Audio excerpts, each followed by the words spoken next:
Hello, everyone, and welcome to the Between Realities VR podcast. Season 5 finale. We are here. We are at the end of our season 5 season. And we're very happy to be here and doing this episode. We didn't get to do one last week. By the way, I'm Alex VR. I'm a host of the show, and I'm joined by Skiva, this bolsterous, beautiful laugh that you just heard. What's up, Skiva? How you How's doing, it going? Great, man. Great. Yes. Very, very good. Hello, everyone. Thank you for joining us. It's Friday, July 29th, 2022. Happy Friday to you all. Happy Friday. Mm-hmm. We're currently live on YouTube, which is where we like to do this show. Mm-hmm. Skiva has put so much time, blood, sweat, tears, love, all that stuff into making sure that the show just looks great and flows great. And if you're catching this on an audio platform, thanks for listening. But maybe mosey on over to YouTube one of these days and come check it out. Yeah, just for a minute. Take a peek. Go, oh, that's nice. And then go back to audio. Yeah, that's fine. Yeah, that's fine. We just want you to so that way, when you can picture some of these things unfolding in your head, have a little bit of context. And, when we talk about how beautiful Skiva is, you'll realize that we're not kidding. So, but thanks for listening. You might be watching this on Upload VR also, right? We are official Upload VR correspondents and are very proud of that, and are excited to have our content showcased on uploadvr.com. And you might be catching this after the fact there, and that's just fine. Sit in the browser and just enjoy your time on uploadvr.com while you enjoy the Between Realities VR podcast. Also, be sure to check out Backseat VR Developer, the new show from uploadvr.com, premiering every Wednesdays at 10 a.m. Pacific. Okay, so with all that out of the way, we'd like to take a moment to say hello to those who are joining us here live in the chat before we get up and running. My current chat list out doesn't have it, but I did notice Sadly is Bradley as my first person in the chat log. I think that's what you had too, right, Skiva? It is. Yep. Yeah. Sadly it's Bradley saying, I hope you guys finish up strong or something along those lines. And thank you, dude. And it's really been great to have Sadly it's Bradley in the Between Realities fold. Love having him in the chat and love having him as a guest. And he's an amazing guy. He's just amazing. He has so much love for VR. He does so much good stuff for VR, and he's just so nice. He'll take, he'd give you the shirt off his back if it would help you. You know what I mean? He's just awesome. Is that true, Bradley? Would you give someone the shirt off of your back? Because I feel like Skiva's assuming that you would, but when push comes to shove. I mean, he does things he doesn't have to do, I had a problem getting my avatar into VR chat, and he just came to the rescue, and he did all this work. Boom. For nothing, just to be an awesome dude. I really just appreciate him and what he does for VR and for the community. The proof is in the pudding. Yep. He's the real deal. I also saw Andy, Obscure Nerd Southern, in the chat. Up, Andy? What up, dude? Hey. Thank you for being here. Hey. Paradise Decay, yo. Hey, what's this show about? Dude, it's about you, man. Didn't you watch it? Paradise Decay just wrapped up a live stream of playing Shock Troops, the new game from Garage Collective, who are the developers of Stones of Harleth, which is kind of like a cool stylized, like baby's first Skyrim kind of game.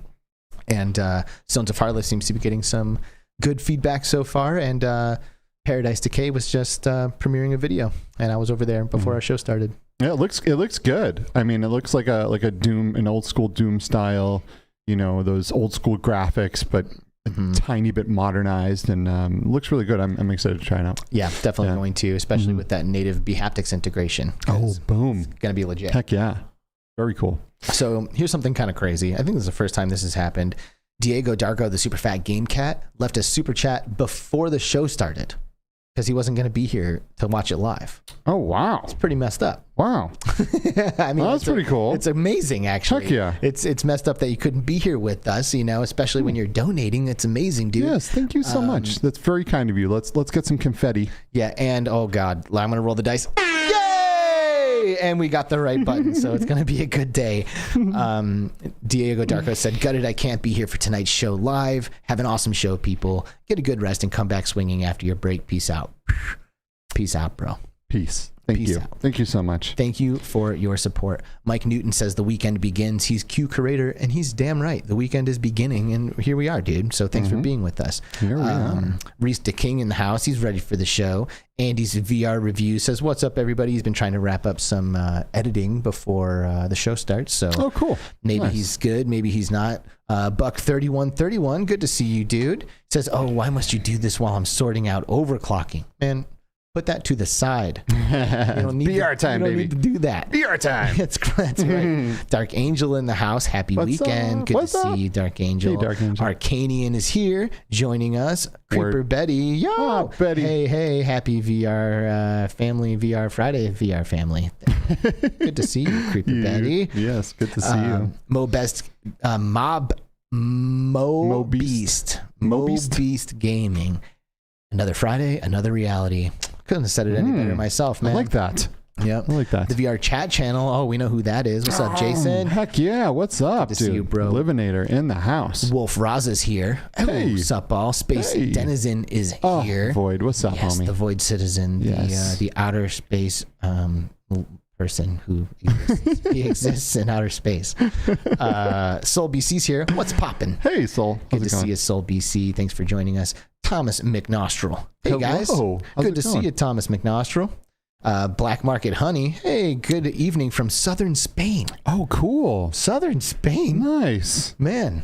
That's great. It is amazing the internationalness of Between Reality. Or, I mean, I guess the Between Realities community, but just the VR community in general. Absolutely. Like, amazing how everyone is here with us from all corners of the globe. It's living in the future is pretty cool. It is. It really is. I gotta say. It's super awesome. deliriemVR. What's up, Em? Hey, Em. Good How's to it going? see you. Man, what's up? Can't wait to shoot stuff with you tonight. I know. Hopefully you'll be there. Friday Night Pop. Hopefully. Those are some fun times, man. They are.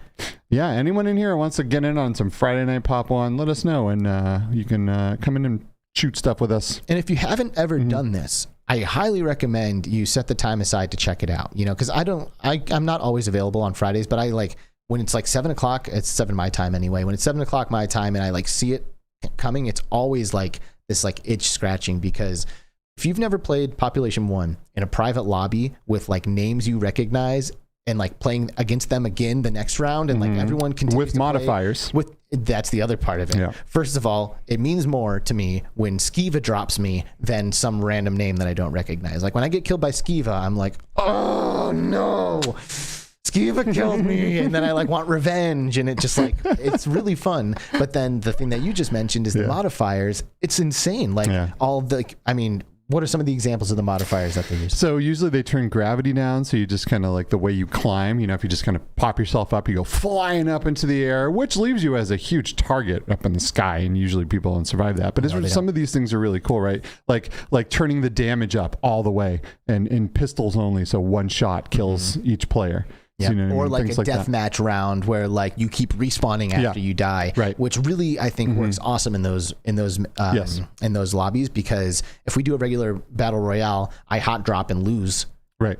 Now I'm like stuck sitting there the whole time, observing the whole game. Whereas like if I was just playing a regular match, I would just dip, load up a new one, and keep going. But exactly, you don't do that in a private match.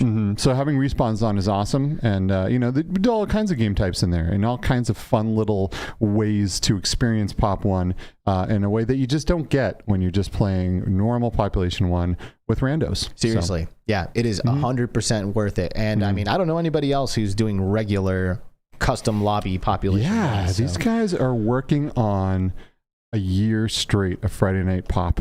They're getting close, which is pretty awesome. Jeez, a year straight. Yeah. That's insane. Yeah.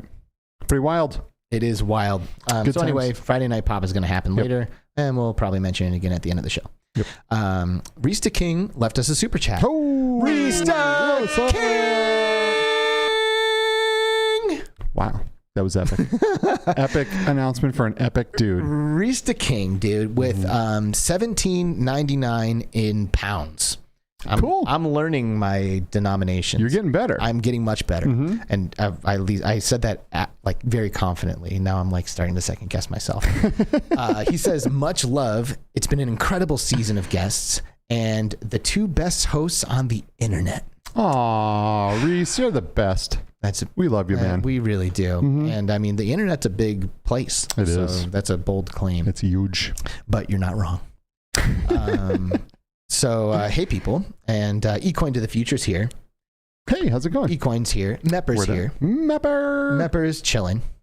Sadly, it's Bradley just chatting here in chat. He's present, talking about his shirts. I have a Sadly It's Bradley shirt. I have a lot of shirts. I do too. A lot of different people. I do too, and I do love getting shirts and doing whatever I can to support the community, whether it's shirts or mugs or whatever I can. Right? All you gotta do is open a store. Yeah, I'm in there. And I'm so selective on what I can get because you have to offer huge sizes because I am not a little dude, and I don't fit in most regular size shirts. So Skiva needs a 5X. I do 4 to 5. So I'm pretty sure there's even a mailing address for gifts in somewhere, maybe in our YouTube channel somewhere. If you want to lurk around and find it, you can find it. If everybody could just send Skiva, I think I took that down, a 5X shirt, that would be great. Yeah, just do it. Great, okay, yes. Just send them. And if you need an address, hit me up. Rudol's here. Rudol Zavedno is here. How's it going? Good to have Rudel in the house. Word. Lawbox is here. Hi all, mostly a lurker, but fantastic work this season. I enjoyed it all a lot,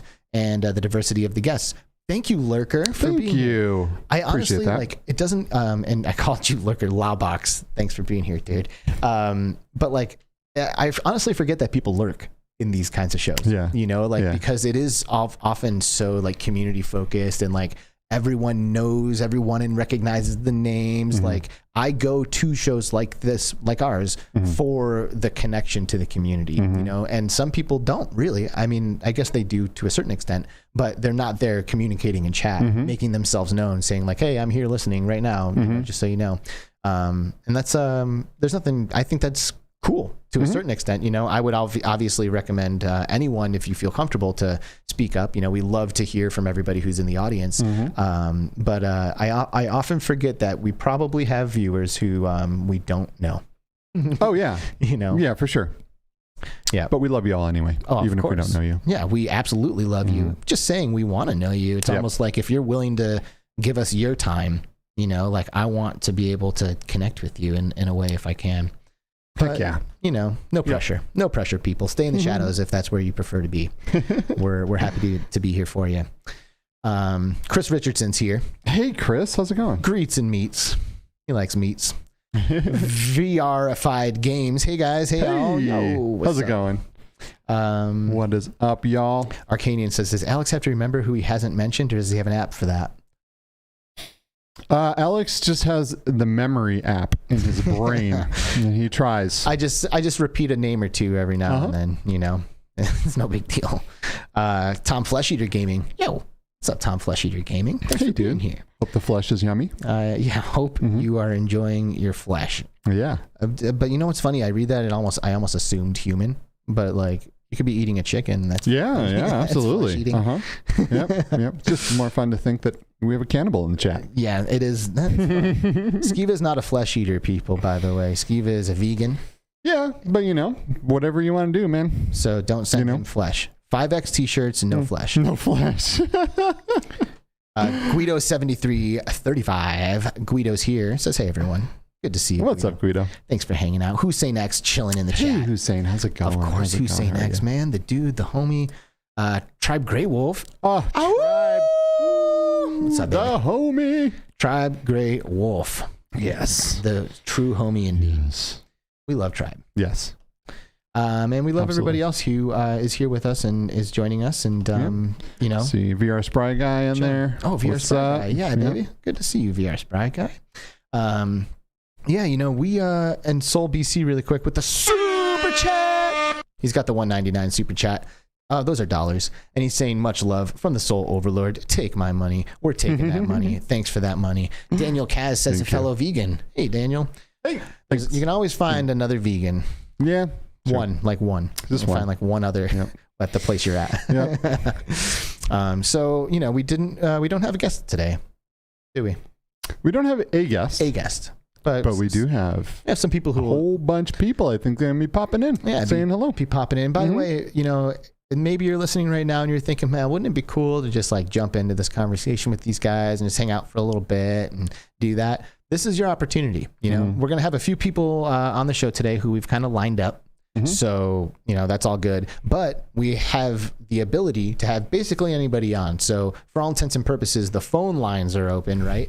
And if you are, if you want to join our Discord and shoot a DM over to Skiva, we'll try to pull you into the conversation if you'd like to pop up on stage and join us for a casual conversation about,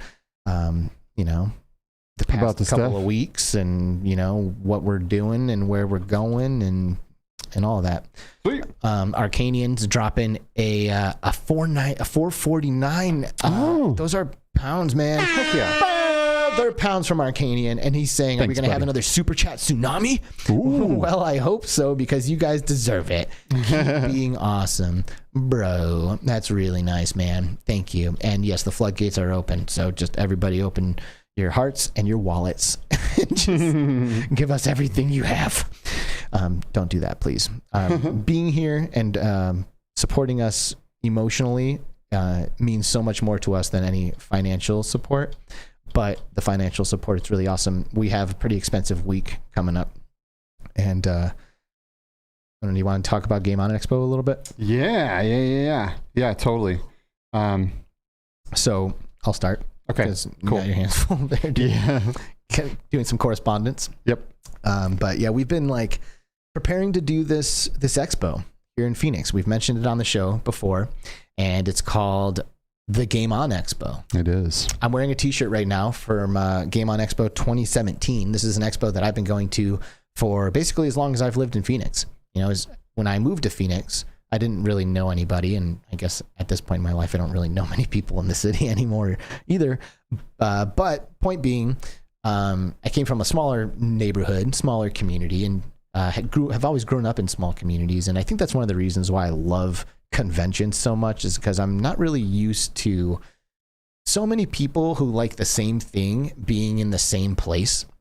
That's such an awesome thing. It's the best. Like connecting with the people that share the same love of things as you, right? I mean, it's just great sharing those passions and video gaming in general, not just VR. It's just such an amazing community of people, and that just, it's great. It really is great. And every expo that we always go to is basically we're there because of VR. We're there to see the VR stuff, talk to the VR people, and I guess not every one that we go to is a VR conference, but that's certainly what we have immersed ourselves in when we go to them, like CES. Right. We're not in the washing machine section. We're hanging out in the VR section. Right. But this expo is about video gaming, not even necessarily video games, but video gaming. And before we go further, CreeperBetty with the $5 super chat. Woo! Oh my God. Surfing in on a Canyon tsunami. Can't let that wave go to waste. Thanks, baby. We love you dearly. Thank you. We love you dearly. Laszlo216 is here with the $5 super chat. Hey, Laszlo, thank you. Cleveland represent. By the way, you guys know Laszlo's from Cleveland? Because he is. I hear Cleveland rocks. That's what I hear. Cleveland. And it has to be if Laszlo's there. Represent, bro. CreeperBetty and Laszlo, thank you for your contributions. Yeah, man, this expo is about games, and they do retro games, arcade games, tabletop gaming, esports. There's tournaments. There's Ataris with old smelly couches in front of them. There is every aspect of gaming that you can imagine. It's a celebration. Truly. Of all that is gaming. Truly. And it wouldn't have VR at it if it weren't for these boys right here. That's right. We were when I started going to this thing, and once I realized VR was what it was, it obviously has a place here. If they're going to have tabletop gaming, retro gaming, future gaming, esports, card games, blah, blah, blah, blah, blah, and you're going to tell me there's no VR? Yeah. So we had to rectify that. Yep, we did. And that's what we're doing. So we are pretty stoked, because the first time we did this was in 2019, and we had a little side-by-side booth. It was one big booth area. It was like a double wide booth. Yeah. And it wasn't massive, but we jammed in a lot of VR in there. A lot for what we could. So we had 2 PC VR setups, 2 PS VR setups, and 2 Quests. Right. Rudel says the horn's killing him. He says it's way too loud for his headset. Oh, sorry.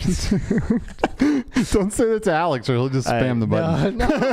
No, I don't want to hurt anyone. I don't want to hurt anyone. Sorry. So from now on, it's just crickets, guys. I don't know what else to tell you. It's all we're getting every time a super chat comes in. Well, you do such a good job doing it with just spitting it out of your mouth, right? Yeah, that's true. So stick with that. That's true. So anyway, yeah, we had a pretty small spot, and we jammed two PCs with headsets on them and two PSVRs into this like side-by-side booth. And with two Quests, we had two Quests. And it was all our stuff. So we brought our equipment, our PCs, our headsets, our Quests, our PlayStations for the public to use, right? And because why? Not because they were paying us, because they were not. we made $0. Zero at 2019. We were definitely in the red on that because we had to do stuff, right? We had to pay for parking, do all the things, eat there, like, but whatever. Because what matters is we introduced so many people to VR. It was ridiculous. We gave tons of people their first VR experiences. Yeah, we did blew them away. Like 1,000 demos over the 3 days. It was almost 500 demos. Okay. And this time we are going to at least double that. Because we have at least double the space. We have a 40-foot by 40-foot space where we are running at least 4 PCVR setups, 4 Quest setups, and 2 PSVRs. And we have some great headsets coming. So this time we got a little bit of help, right? And so we had companies like Pimax send over some wonderful 8KX headsets for us to use during the event and really give people a wow, experience. And we also have Meta pitched in and sent us 4 Quests to use, which is going to be great. So we'll have a bunch of Quest experiences, but also we have Bobo VR, who sent us amazing Elite straps to use during this thing. And I got to tell you, Bobo headsets are so sick. They're so sick. So there's different styles of these things, right? They do, let me put up, well, I'll do that after. But they do like the Elite style thing, and they do like a PSVR style thing, right? And a lot of people like that PSVR style where it rests on your forehead and it kind of hangs in front. I'm not a huge fan of that. I wasn't a huge fan of the PSVR in general with just the way it fit, because like I'm a forehead sweater and it doesn't really work for me. But these, oh my God, these are the most comfy, like high quality straps I've ever used. And check this out, right? So you get these little batteries and they just stick to the back. Boom. Magnets, they're on, you're ready to go. This thing runs out, you pop it off, you don't even have to see it. There's no like little slot to put it in, it magnetically attaches. Boom. And these are literally going to be a lifesaver for us, because so we were running a couple of Quests when we did it in 2019. The Quest was like a new device at that time. Yeah. And if his battery's dying, like that's it. Like boom, that thing goes and sits on a charger until it's filled up. But with these Bobo straps, we're going to be able to hot swap these batteries out, and I have a feeling these Quests are just going to be going. Just going to be going the entire time, and it's going to be great, and not only do we have support of some of these hardware companies, but we do have some support from some of our favorite game studios, right? Resolution Games is helping, and we're going to be doing some Demio demos. PotamWorks is helping, and we're going to be demoing Smash Drums. Yeah, and some possible other ones coming as well. So we do want to thank the people who are sponsoring us. We even have like Q2C VR Gamer, right? Eric Masher, Mash Daddy Cool, is coming. He's flying in from New York, paying for his flights, paying for hotels to come out here and bust his butt to help us make this whole thing a success. True to show homie energy, dude. For real, bringing some of his own equipment so we can have enough to really make this an amazing show. And we are just thrilled to bring VR to people and show them a good experience, not these garbage experiences that you get at the malls with $3 crap that make people sick and they walk around thinking like VR isn't there yet. We want to show people really good VR experiences. And that's what we're going to do. And it's going to be sick. Steve knows. He's here. What's up, Steve? Good to see you, Steve, buddy. How's it going? We miss you, We do miss you. We know that like you have a wife and I don't know, a YouTube a wife channel and a life. And a job and all of that. All the things. You are welcome to abandon all of it and come and live with us. Mm-hmm. So, just throwing that out there. If, you want to get your priorities straight. And come let us take care of you. You're welcome to. Oh, man. Game on Scorpio is also here. Good to see you, Game on Scorpio. Thanks for hanging out. And Traveling Man 37. What is up? Good to see you guys. I really hope that we see some of you guys at this expo. Obviously, it's in Phoenix, Arizona. And it's in like a week. August, right? So it's going to be like 115 degrees here. Not the best time to come to Phoenix if you are coming in from out of town, because it's really hot. But the expo will be air conditioned, right? And but we would love to see you guys. Whoever is around, whoever can come out, come on over. Come over to the booth. Ping me on Discord, and we will we'll jam it out. Come to Phoenix. Awesome. We'll get you a present or something. Yes. Alex will give you a big fat wet kiss. That's just the beginning. Okay, that's just where things start. So come on out. It's a Sexpo. Yep, that's going to be. It says a Sexpo. Awesome. A Sexpo. Oh wow! I guess VR porn demos. Yeah, so we're demoing VR porn. Okay, come check it out, dude. That would probably sell some headsets. It probably would. Yeah, I mean, we'll have B-Haptics tax suits, and we'll have planks for Richie's plank experience, and we'll have we're bringing stuff. We're bringing good stuff, Pimaxes, and just all. It's gonna be awesome. It's gonna be legit. It's gonna be super sick. And I am going to find some time to step away when the Mario Tennis 64 tournament starts, so I can absolutely assert my dominance at Mario Tennis 64. So just so you know, there's also going to be regular gaming happening here as well. Mm-hmm. So, if you want to come and hang out with us, of course, there's more than VR. You can go and jump into a Smash Bros. Tournament and learn the meaning of pain. Because if you think you're good at a game, you find out that you're not when you enter a tournament. That is where you find out you're not as good as maybe you thought you were. Right? But I'm going to win Mario Tennis. I'm going to, because in 2019 or maybe even earlier, it might even been 2018, I played in the Mario Tennis tournament after not playing that game since I was a kid, and took second. And that was no practice or anything. And after that expo, I played Mario Tennis nonstop for years and have tripled my skills at the game. So anyway, Mario Tennis at Game On Expo, I'm coming for you. There you go. It's going to be great. And if anybody wants to join me on Nintendo Switch Online and put it to the test, you're welcome to. Which is crazy. That's totally off topic, but Nintendo Switch Online, you can play NES, Super Nintendo, and Nintendo 64 games and Sega games multiplayer online. That's so sick. It's dope. That's really cool. Living in the future. It's good to see. It's good to see Nintendo starting to do some things with online. Okay. Because generally they're the ones that were really bad at the online stuff. Right? Yeah, right. We got Xbox and PlayStation pretty much nailed it. And Nintendo was still trying to figure out what the heck they were doing with all this online stuff. So Steve says, if I don't win tennis now, I have to delete the channel. Wait, this one or mine? Because I'd probably delete Alex VR. See you later. Actually, no, there's no way, dude. I have interviews with Jan from Beat Saber and stuff on there. Those are I'm never going to forget that. Yeah, for sure. So anyway, by the way, if any of you guys are listening right now and you're like, hey, maybe I'll just jump onto the show like Steve, if you want to just pop in here, shoot us a DM on Discord, we'll pull you up. Should we pull somebody in? Yeah. Let's totally do that. Let me see. I feel like we're getting pinged here. Let me see who's pinging us. But we will shortly grab our first person here. I'm also going to play in the Smash Bros. If I can. If I can break away and play some Smash Bros.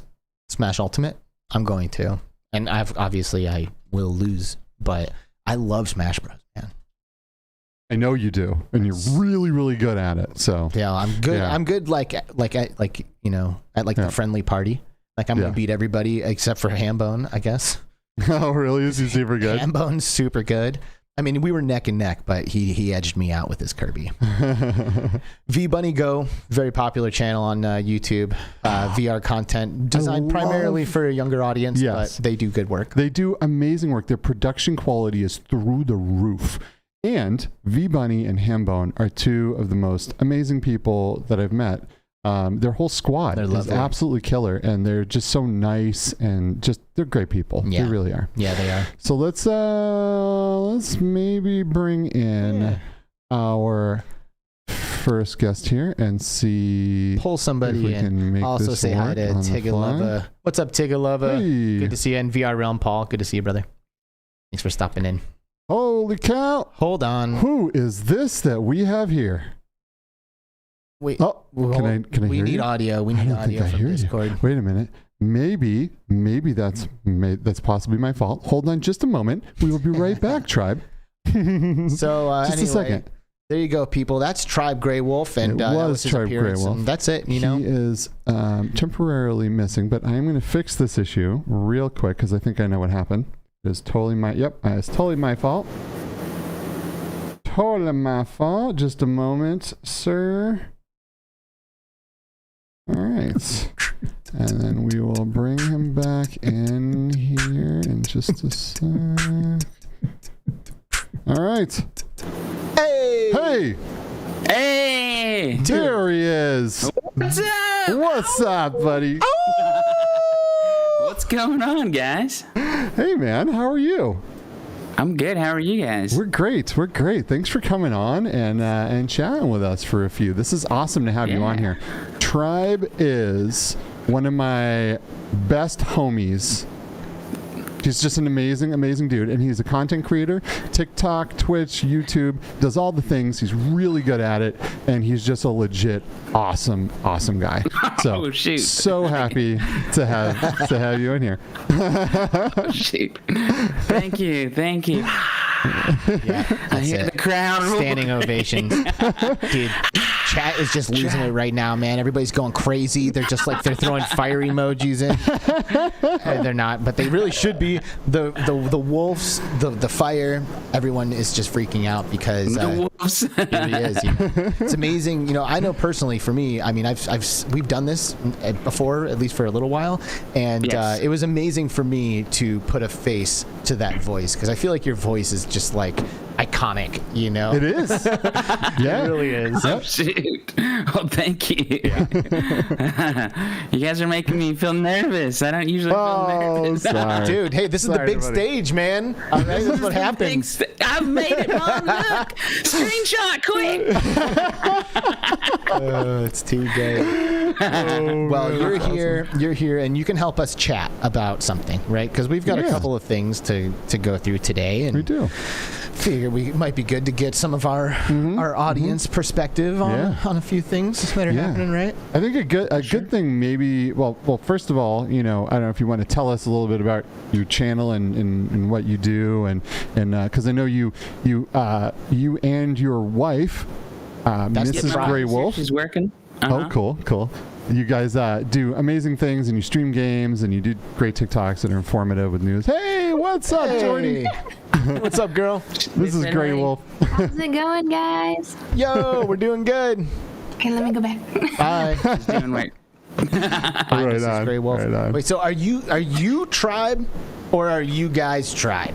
Right? Like, because a tribe implies multiple people. Well, so our last name is Grey Wolf.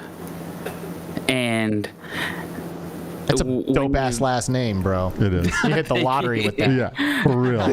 Right? Well, when we meet people, we like to invite them to our tribe. We're Native American, so, you know.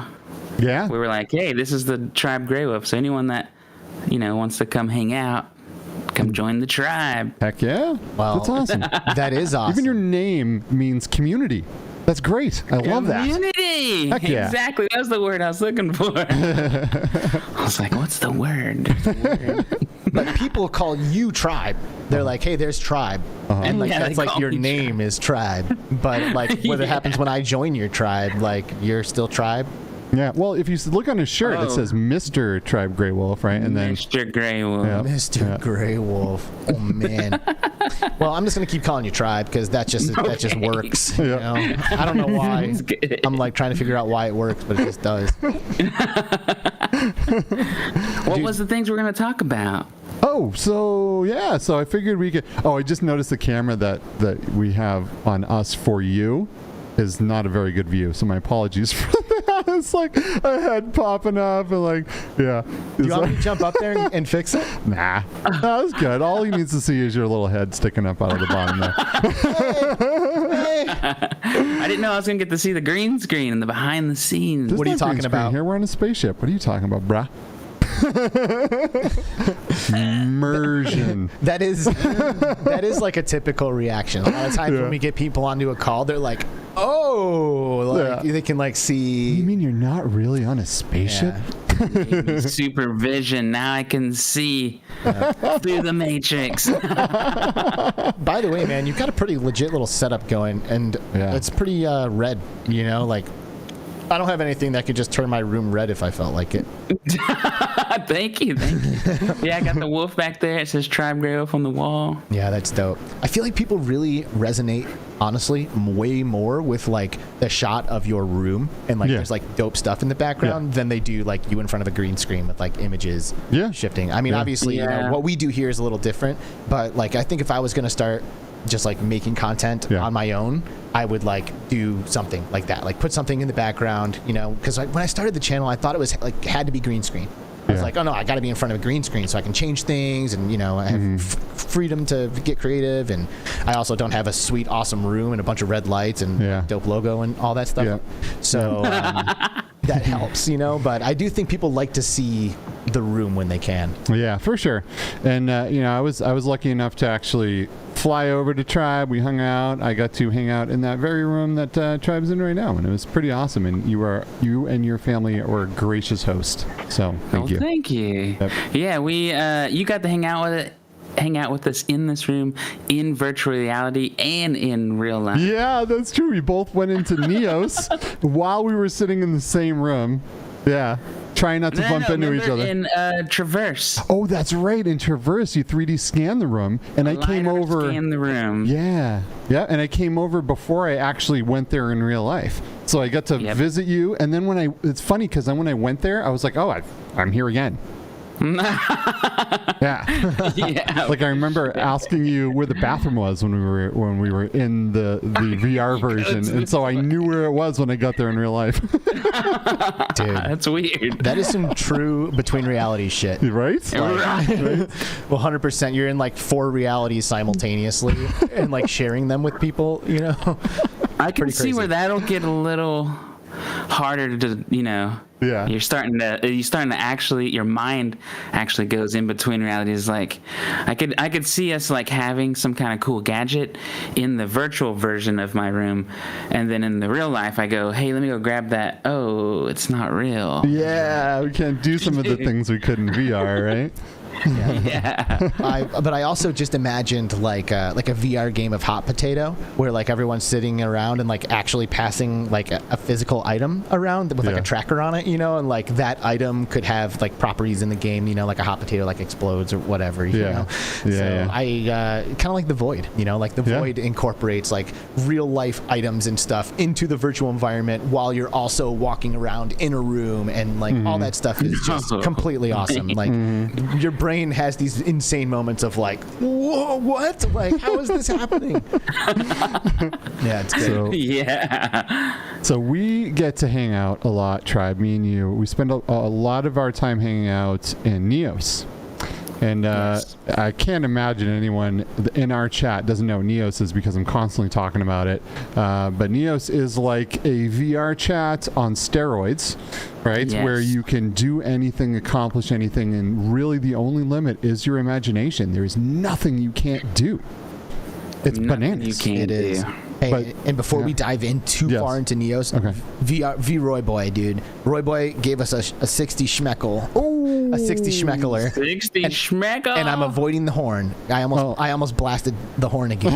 We're going to lower the volume on that. But he says, so happy I got into VR experience with you guys. You rock. Learned a lot and found awesome people from your shows. Such a great community. Can't wait till next season. It sounds like he has to catch up later, so I just wanted to address it and say thank you for the super chat. Thank you. I literally have no idea what this denomination of currency is, but it is very generous. That I know. That is very, very generous. Patreon as well. And he's a Patreon. Yeah. Dude. Yep. Thank you, V-Roy Boy. Yeah. You're our boy. Duh, homie. So thanks. Anyway, Neos has actually been a topic of conversation for a lot of people this week because of this VR chat stuff that has gone down. Yes. Tribe, were you in VR chat? Like, did you spend time in VR chat, or were you basically just like chilling in Neos and that's it? I have about 9 hours in VR chat. 9 hours. Wow. So that's not too much. Yeah, not too much. I got introduced to Neos before VR chat. And then when I went to VR chat, I was like, this is the lamer version. I want to go back to the funner version. There's too many rules here. And rules being like, you can't, if there's an object, maybe you can't interact with it. You can't click on something and see how it's built, or oh, I like this thing, I wish it actually shot, and then click on it and create mechanics in it to make it actually work, right? Or like, there's just a lot of things that Neos brings to the table that VR chat doesn't. But VR chat also runs on a mobile headset as well. So that's the big one. That is the big one. So it's more accessible to a lot more people. To the majority of VR users. Right. To just hang out, though. So I feel like the majority of people are just going in there to socialize and see what's already there, but they're not going to build, right? And to build in VR chat, you need to know Unity, and you need to be able to upload, create VR projects in Unity and upload them into VR chat. And then, if something you don't like something, or it's not to scale, you need to change it in Unity, re-upload your package, and do this whole thing where, like in Neos, you just literally whip out a dev tip and you zap things and you open inspector windows and you change anything that you want in any way that you want. That would be amazing if we could do that in the headset natively. That would be nuts. Right? On Quest? On Quest. That would be. Yeah. That'd be that would be insane. Yeah. And hopefully someday we'll get there. It's interesting because a lot of these I think all of these social platforms have two primary perspectives from the user base, right? There's the perspective like mine, which is I'm a gamer. I want to go in there. I want to enjoy my time exploring worlds, hanging out with people, and trying things. Yes. That's I would argue that that's probably the majority of the VR people. I mean, maybe not. I don't know that. I have no numbers, but I would argue, or I would put money on more people being like that than the other one, which is the builders, the people who are creating, the people who want to express themselves through manifesting all of their dreams using the tools that are available at their disposal. Yeah. And when you look at these apps through the lens of the builder or the creator, it's very, very easy to see, what platforms can offer that the other ones don't. Right. But personally, I am not that guy. I'm not a builder. I am not trying to go in here and build, a recreation of a Star Wars ship, or to build my own favorite land or anything like that. Even though I'm sure I would like it, it's just never going to happen. That's not me. So I really base all of my experiences on, did I enjoy myself while I was in there? How much fun did I have? And I've been in all of the social applications: Rec Room, VR Chat, Horizon, Neos, Chill Out. There's other ones too. I've been in a bunch of them. Mm-hmm. And in Neos, you cannot get the smile off of my face. I cannot stop laughing and smiling and just being blown away by the interactions and the things that I'm experiencing, And it's easy to access all of this stuff. You just start exploring a little bit, and before you know it, somebody pulls out a bazooka and hands it to you, and you start launching it. And it's amazing. You just instantly shoot your feet. Yeah, it's so great, And I have enjoyed my times in Rec Room, and I've enjoyed my times in VR Chat and all of that, but literally nothing even comes close. I have had amazing experiences in Neos versus pretty cool experiences in other platforms. Yeah. And the reason we're talking about this too, right, is because there was some drama with VR Chat that happened recently, where they implemented an easy cheat program into their software, which means you can no longer in any way mod the software. And this gets weird. It really pissed a lot of people off. Right. Yes. And there was this mass exodus to Neos, and we've been seeing thousands of new people in Neos, and thousands of people online at the same time, which we've never seen before. And so that's why we're kind of talking about a lot of them flocked to that other one. What's it called? Chill Out. Yeah, they did, which is super weird to me. So many of them flocked there that it shut down the server. It crashed the servers. Wow. Wild. It was insane. So wild. But VR Chat is really cool. Don't get us wrong. It's super cool. It's just if you are more of the creative type and you want more interactability and you want more of like the Oasis that you've seen from Ready Player One, that style of metaverse, then Neos is where to be, in my opinion. But the whole thing with VR chat is wild because they did it obviously for good reasons, right? There's people that modify the client and ruin everyone's experiences and crash things and do bad things with modified clients. At the same time, there's a lot of people who use this for accessibility reasons, to be able, they're hard of hearing or whatever the case may be, and they're able to use different kinds of modified clients to be able to enjoy this type of experience where they couldn't before. And it really made a lot of people mad.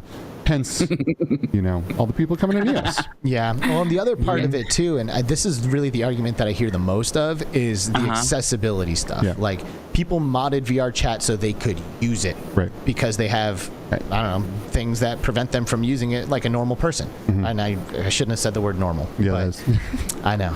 But I promise I'm not trying to hurt anybody. So, the accessibility aspect of it. And apparently they turn around and immediately were like, oh, nope, we're on top of all this. Like, they put out an announcement that was like, no, we're going to add this, we're going to add this, we're going to add that, we're going to add that. So, I mean, I don't know. If the app did everything that everybody wanted it to, then I guess it wouldn't need to be modded. True. So True. If they jump on it and fix it all quickly, maybe they can kind of stop this fire from spreading. Mm-hmm. It's not good that it took this for them to go, oh, for real. Maybe we should help the community so they don't bash us. For real. And then my perspective on VR chat is, if you ever talk to somebody about VR chat, like why they love it and stuff, they always say there's mean people there, gatekeeper there, but they say they love the worlds, they love all the avatars. But technically, we wouldn't have none of that if we didn't have the creators. And I think Neos really opened the accessibility for people to create those things versus, so more people. I hear a lot of people in VR chat say that they wish that they could make their own avatar. They wish they could make their own world, but they just don't know how, or they don't have a PC or the knowledge or the software to do it, Mm-hmm. I feel like Neos really opens that. Like, even Alex, who doesn't want to create, he doesn't feel like it, but when he gets in there and then he sees us Twitch, change something, and he's like, what? That easy? You didn't have to leave? You didn't have to say, okay, tomorrow I'll have it ready for you, or next week? Well, and it's that kind of interaction that might actually inspire me.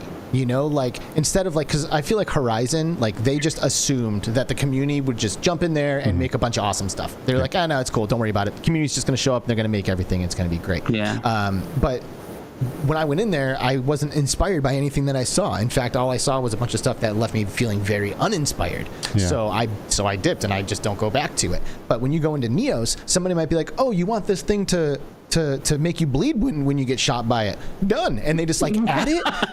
That's inspiring, because then it starts to get the juices flowing. And I'm like, oh, if you can do that, what else can you do in here? And then you start to kind of see the potential and see everything that can be done. And I find that inspiring. So I think the more time I spend in Neos, the closer I would get to maybe actually being someone who contributes. To Tribe's point too, it really does make it so much more accessible, because you have spent a ton of time in Neos, and a good amount of that time has been creating. This Between Reality ship exists in Neos VR, and it is largely in part to Skiva's contributions and energy and effort into making it happen. But he doesn't write code. He's not a game developer. He's able to use the tools in the platform to make this stuff happen, and it's amazing. It is. Yes. It's great. I love Neos. Everyone here knows that. And I want to invite everyone here that may be ticked off by the VR chat situation, or someone that just wants to up their social VR game, to come on over to Neos if you have the hardware that can run it, and come in. Me and Tribe will hop in there and show you around. We love showing you around. We do. If you're super lucky, I'll show up and blast you across the map with a rocket launcher. That's what Alex does. If you have motion sickness, don't hop in with Alex. You'll be in the middle of a conversation, and I'm just going to sabotage everything. Flying on a dragon and blast you with a bazooka. Danica Jade is chilling. What's up, Danica Jade? Hey. Here says that if Neos was peer-to-peer, it could support larger groups and single instances. They'd spend so much more time in there. It does. I think everybody would. It's single instances, so it is peer-to-peer. So I can fire up a world and invite you into it using my machine and my connection, and we can hop in to a private instance that I can. You can hop into one that people are in, or you can spawn out a brand new instance of the world and just go in there and lock it down. It has the most granular permissions control that I've ever seen. It is bananas. Yeah. You can literally do anything. Sounds like you don't have a reason not to be in there, Danica. Yeah, you know. I mean, it takes a beast of a machine. Don't get me wrong. Yeah. Not everyone can hop into Neos and have a good time because it takes a lot of juice. But that's only for so long. Machines keep getting better. Our mobile headsets are going to keep getting better. And eventually Neos will be accessible for most. Rob Perry is here. Sure. Good to see you, Rob Perry. And Jeff Rayner is here. Good to see you, Jeff. I feel like it's been a minute since I've seen good old Jeff Rayner. Also, Glitch Fandango, chilling. Glitch, I feel like if you're around on Discord, you should ping us. I would love to pull you into the conversation. Yeah, that'd be rad. Chat. That'd be rad. Let's see. All right, so who brought their bots? Somebody brought us some good sex bots. Oh, good. Thank you. Naked, Thank you for the sex bots. Naked-game.xyz. Very cool anime adult game. Where the mods at? Please subscribe to them. Betty deleted it all. Oh, nice. Thanks, Betty. And Dark Angel Appreciate blocked and reported it. Nice. You guys could have given it a chance. Just saying. You could have clicked on it. Sex bots. Maybe it was good. Right? Maybe it was worth it. Maybe it was good. But you just didn't really give us an opportunity, did you? Oh, I know where they came from. Z-Storm. Because he's here. Oh, he's Z-Storm. He's the sex bot a maniac. massive No, creator. we So love you, Z. whenever we have a popular creator like Z-Storm show up, all the bots follow him. Well, speaking of people showing up, we do have other people to get on, but we are looking forward to having like a full episode with Tribe, possibly next season. Maybe. I don't know. We'll talk about it. I'm down. Cool, man. Well, Just let me know. Heck yeah. Say no more, dude. It's going to Heck yeah. happen. Yep. Woo! Bye, All right. Tribe. I guess we will eject you from the ship. It's been real. Thanks for popping on and talking to us, man. Eject button. See you, dude. Absolutely. Always buddy. a pleasure. All right. See you, dude. We'll catch you later. Bye-bye. See ya. Wolfpack. By the way, we usually are like hard closing this thing at the 90-minute mark. Yes. I don't know if we should really worry about that today. Yeah, I don't know either. It's I a mean, it season feels finale. like we got a lot going on, a lot of people to kind of get in here We're just and gonna be talk chilling. to, and Let's just ride it Yeah. out. You know what I mean? So Yeah. I just want to set that expectation. It's That's like, cool. you know what? Let's just hang out. Okay. Let's pull people in. Let's chat dig for as long that. as we want to, and then when the episode's over, it's over. Okay, that's cool. You know, That's cool. that was actually a piece of feedback that I got from someone who I was chatting with, and I respect. They were like, seems like it ends too early. Oh no, you know what? Get Hip mentioned that actually. Yeah. In his horrific tier. Yes. He said that he just didn't like how we always just end it, even though the conversation could technically just be getting going. It's like, oh, we're just getting good stuff, and then we just rip the cord out. And this is true, and I really wish that there was more people that could stick around for like a 3-hour episode, a 4-hour episode. But let's be real, an hour and a half podcast, those two things combined do not make for success on YouTube. But what we're doing this stuff anyway, but we do try to keep it so we're respectful of your time. Right. And I know that we're not Joe Rogan, right? But we're obviously very inspired, I think, by Joe Rogan. Yeah. And he has episodes go as long as they need to. Yeah. He has people for like 4.5 hours sometimes, which is absolutely insane. And they're like sitting, I mean, I don't know. I don't really watch full episodes of Joe Rogan. I'm like the kind of guy who will catch clips most of the time, but they're just like sitting there chilling, smoking weed, like just hanging out, and like, I don't know, maybe we can like start bringing lunch to the podcast and just like sit here and eat a sandwich while it goes for 5.5 hours. It's a long time. Yeah, maybe we could do a special episode or a special, I don't know. The lunch episode. Yeah. Well, what do you think? Should we bring in someone else? Yes.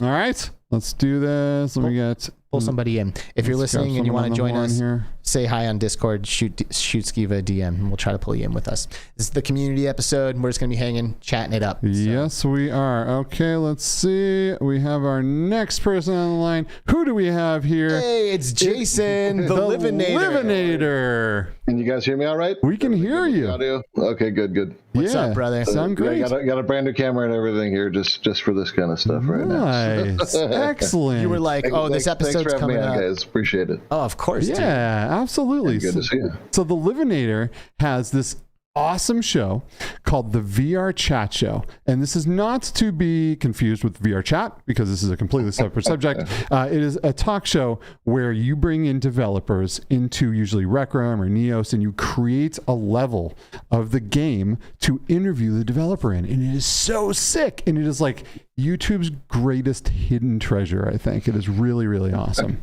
At least VR interview hidden treasure. Yeah, for sure, it's so cool. The developers, when they come in, because I've had the pleasure of hosting a handful of these episodes at this point, many times, and it's always awesome, especially because like it's not our show, so we just walk in and it's like all set up and ready to go, and like the world is amazing, I'm usually blown away when I walk in there because they really do very faithfully recreate the environments from these VR games using the tools in Rec Room or Neos, and they look great.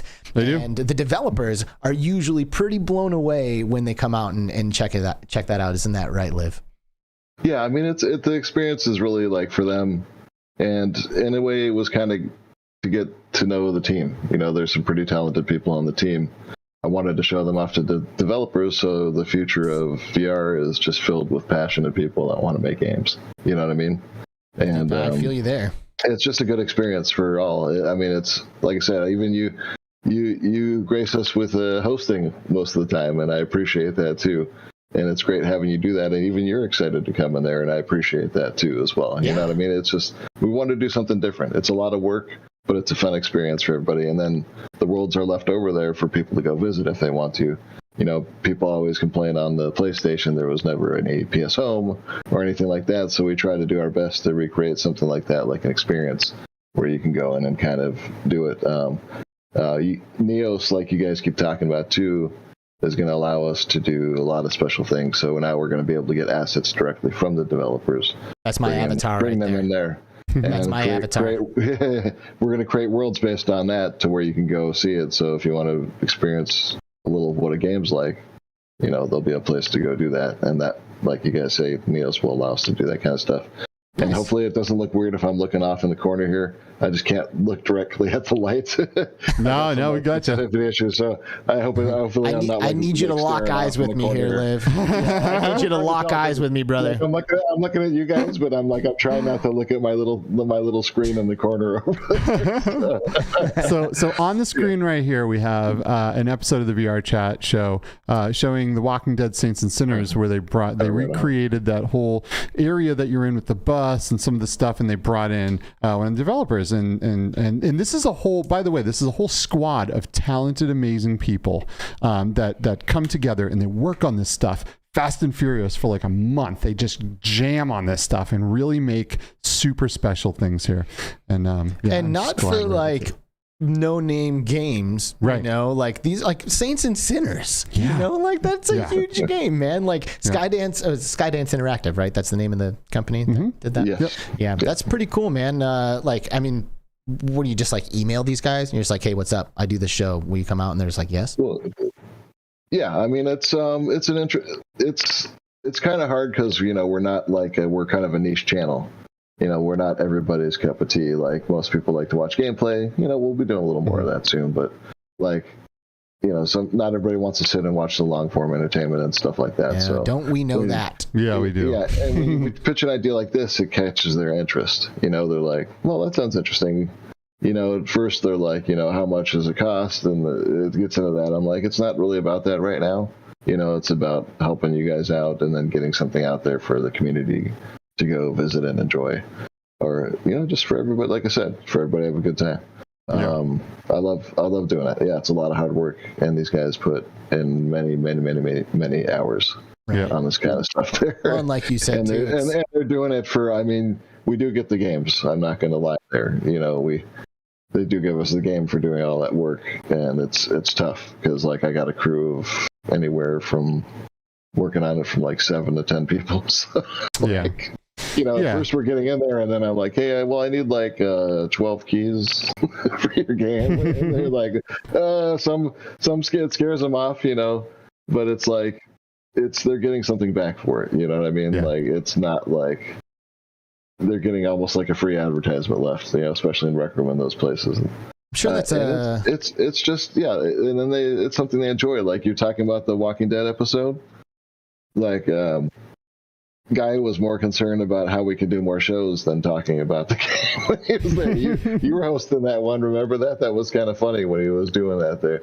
It was just, I'd love to do more, but it's tough, because these guys are all in college or they got regular jobs.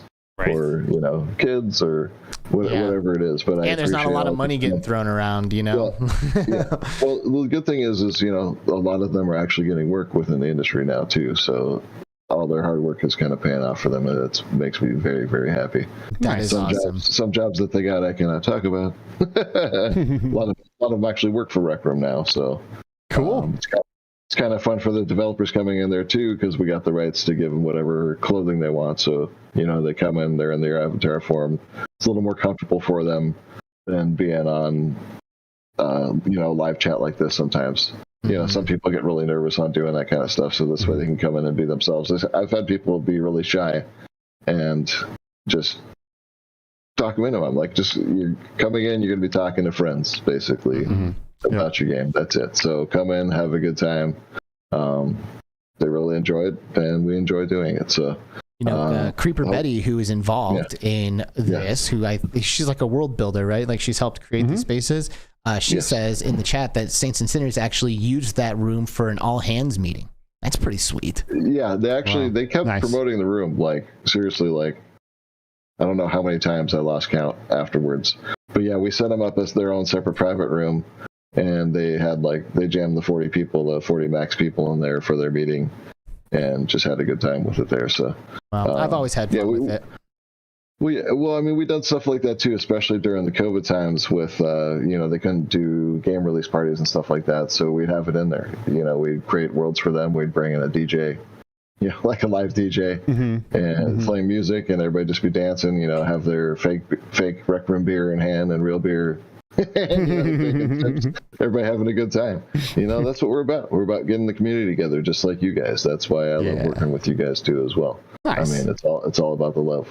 It's not for me, it's like it would be nice to be popular, but it's not about the numbers. It's about doing something different and bringing the community together. That's what we're about. So.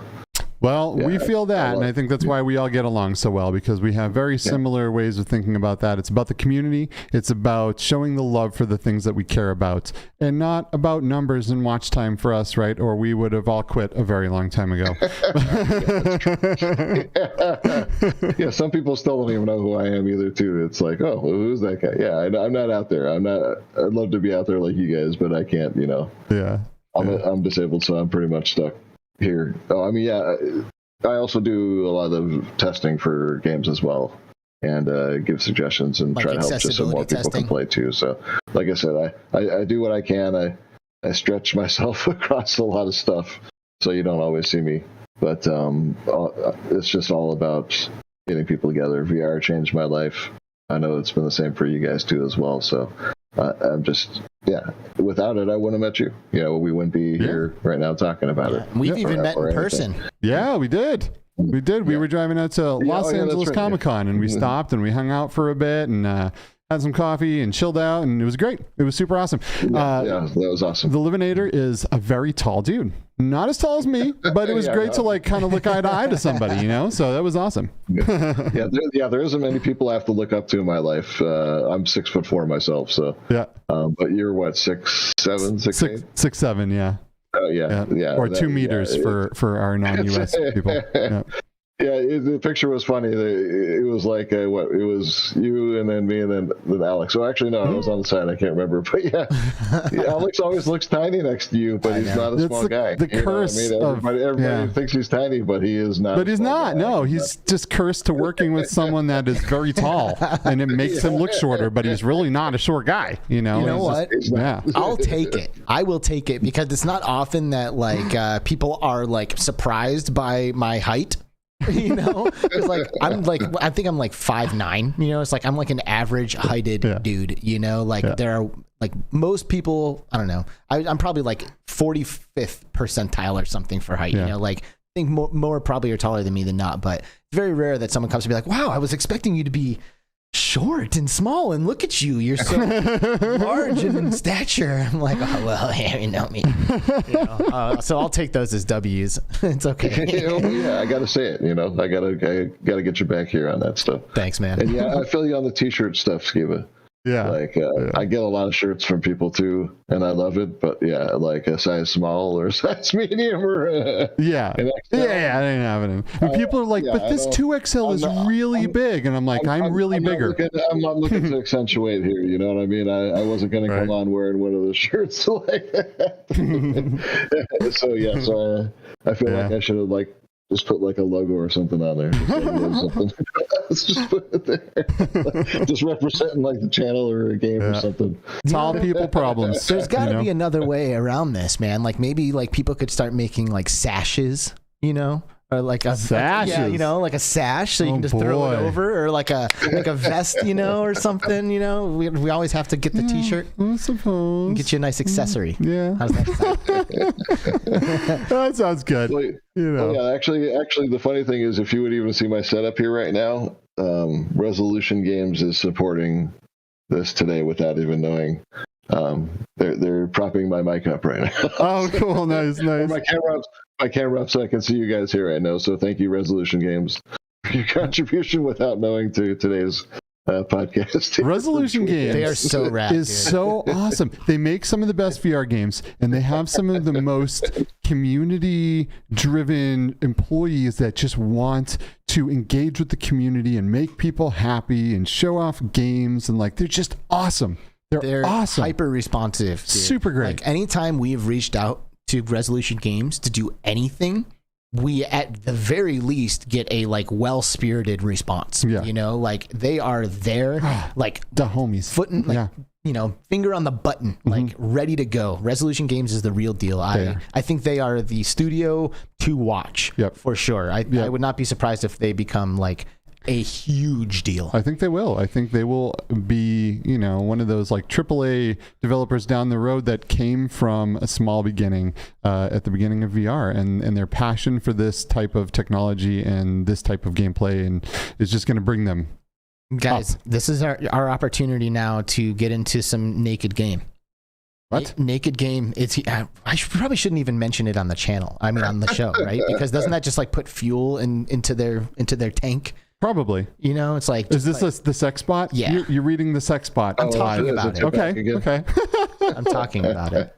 But like, I probably shouldn't even address it, right? Because like... Right. Yeah, don't feed the trolls, bro. But is that a troll? It's a bot, right? That's my new game, guys. Sorry, I'm just trying to get it out there.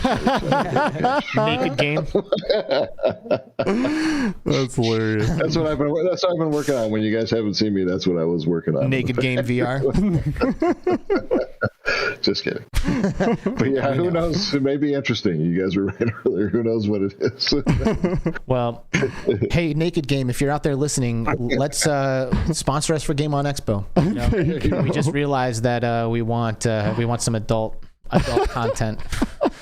I've had them reach out to do shows too. Like quite a few of those games. I'm like, I don't know, man. Like, I love to talk to everybody, but I don't think the audience is for that. Yeah, you know? we have had, but like, I don't know, like, well, let us know if there is interest in the show. We hear it between realities. I don't know if we're going to build a set for that one particular. Yeah, you don't want to build that set. You don't want to build that set. That'd be weird.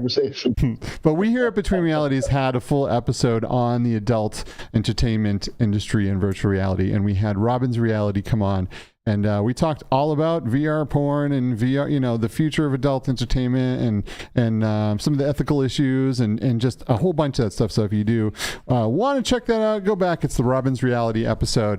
And it was actually super fun. And there's a lot of really cool things, you know, because porn drives technology sometimes. They make a lot of money and they put a lot towards that. But all this fueled by some sex bots in the chat. So I guess they won. Thanks, Naked Game. Thanks for being here. We love you, Naked Game. Definitely not knocking VR porn, man. right? No, it's fantastic. A lot of people hopefully nobody took that wrong. I have no problem with that. A lot of people like pornography, and it's such a I don't know what the word is. I do know it, but I can't think of it. Well, but it's like one of those things that people are uncomfortable talking about normally, you know, like most people don't just like share their porn habits publicly, right? You know, but it's like one of those things that so many people participate in, and to your point, it really does push tech a lot of the time. It does. So yeah, that's cool.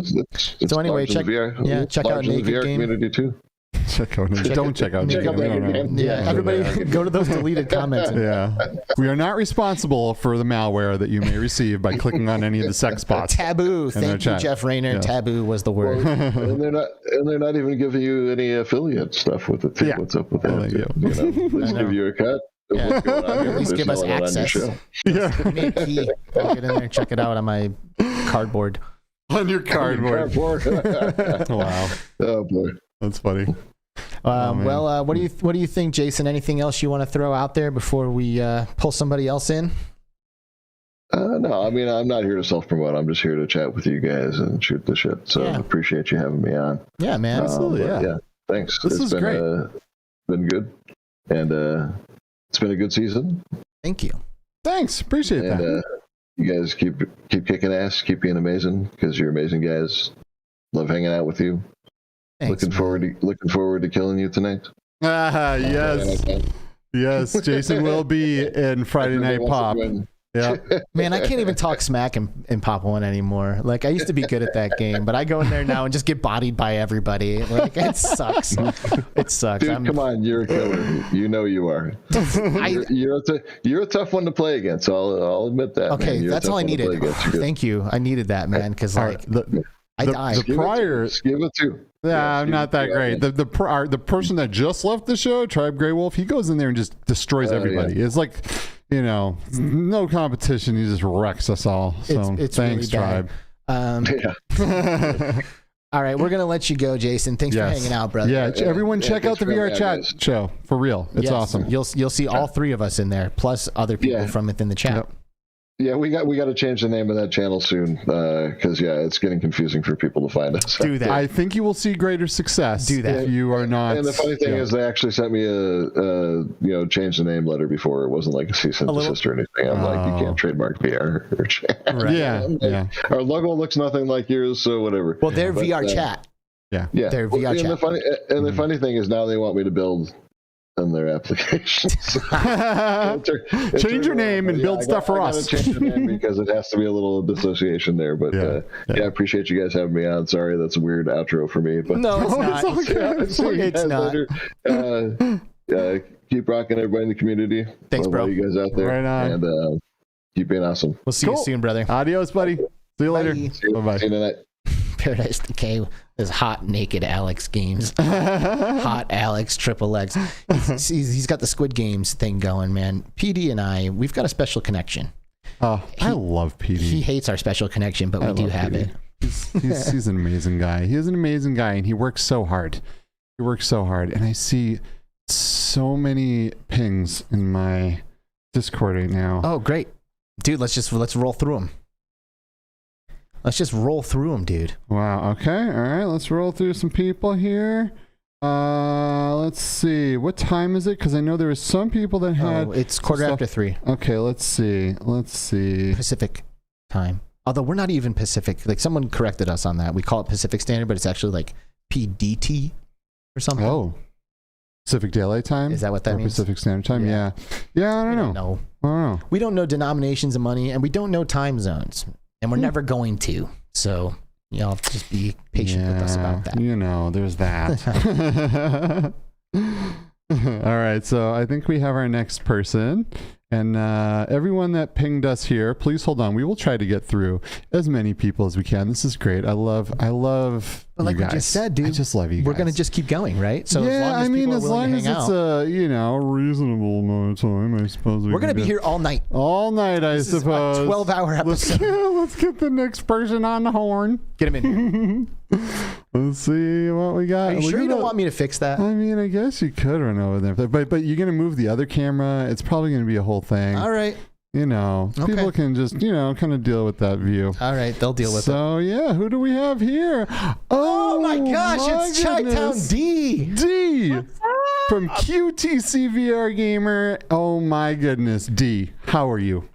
I am nervous AF right now. Oh, D. Oh, it's because you've got nobody to lean on. Normally, you've got Mash there to lean on. You got Todd. It's not just all you, but there's nowhere else to go. There's no escape. You got us to lean on, buddy. Trapped. I'm with friends. Yes, you are with friends. We are happy to have you here. Yeah, it's like you just like teleported out of the chat onto the screen. Like that's what I wanted. It's like, hey, you know what? Let's get you up here. Boom, and now you're up here, and here you are. And it's a pleasure to be seeing you right now. Thanks. Yeah. Thanks for having me and asking. Absolutely, yeah. We're stoked. We wanted we did not that long ago. We did an episode with Q2C Gamer, and we had Todd and Eric on, and I racked my brain on a way to try to figure out how to get 3 people on this show because we're really set up for 2. During the season, I might make some adjustments to try to make that happen, but I was like just super sad that I wasn't able to get you on here too. But so now you are here, and you get your own time. What? Exactly. I don't have MASH, ripping on me for what VR games I haven't played. There you go. I'll hear about it later, but what was that? What was what? No, he's just agreeing with you. I'm just agreeing. Oh, okay. No, I thought you said something else, but no. Yeah, it's all good, man. That's awesome. Everybody. Hey, guys. We are stoked to have you here. Dee does some great work with Q2C VR Gamer and works a lot of the things behind the scenes, and is responsible for that giant prize wheel that you see, right, and running some of that stuff. And you have been now coming on. You used to be kind of behind the scenes, and they bring you in just for a minute. But I am so happy that you're just on there like all the time now because you're awesome. You're D. Chi-Town D. Yeah, but I still get nervous. Like really, even on that show, yeah.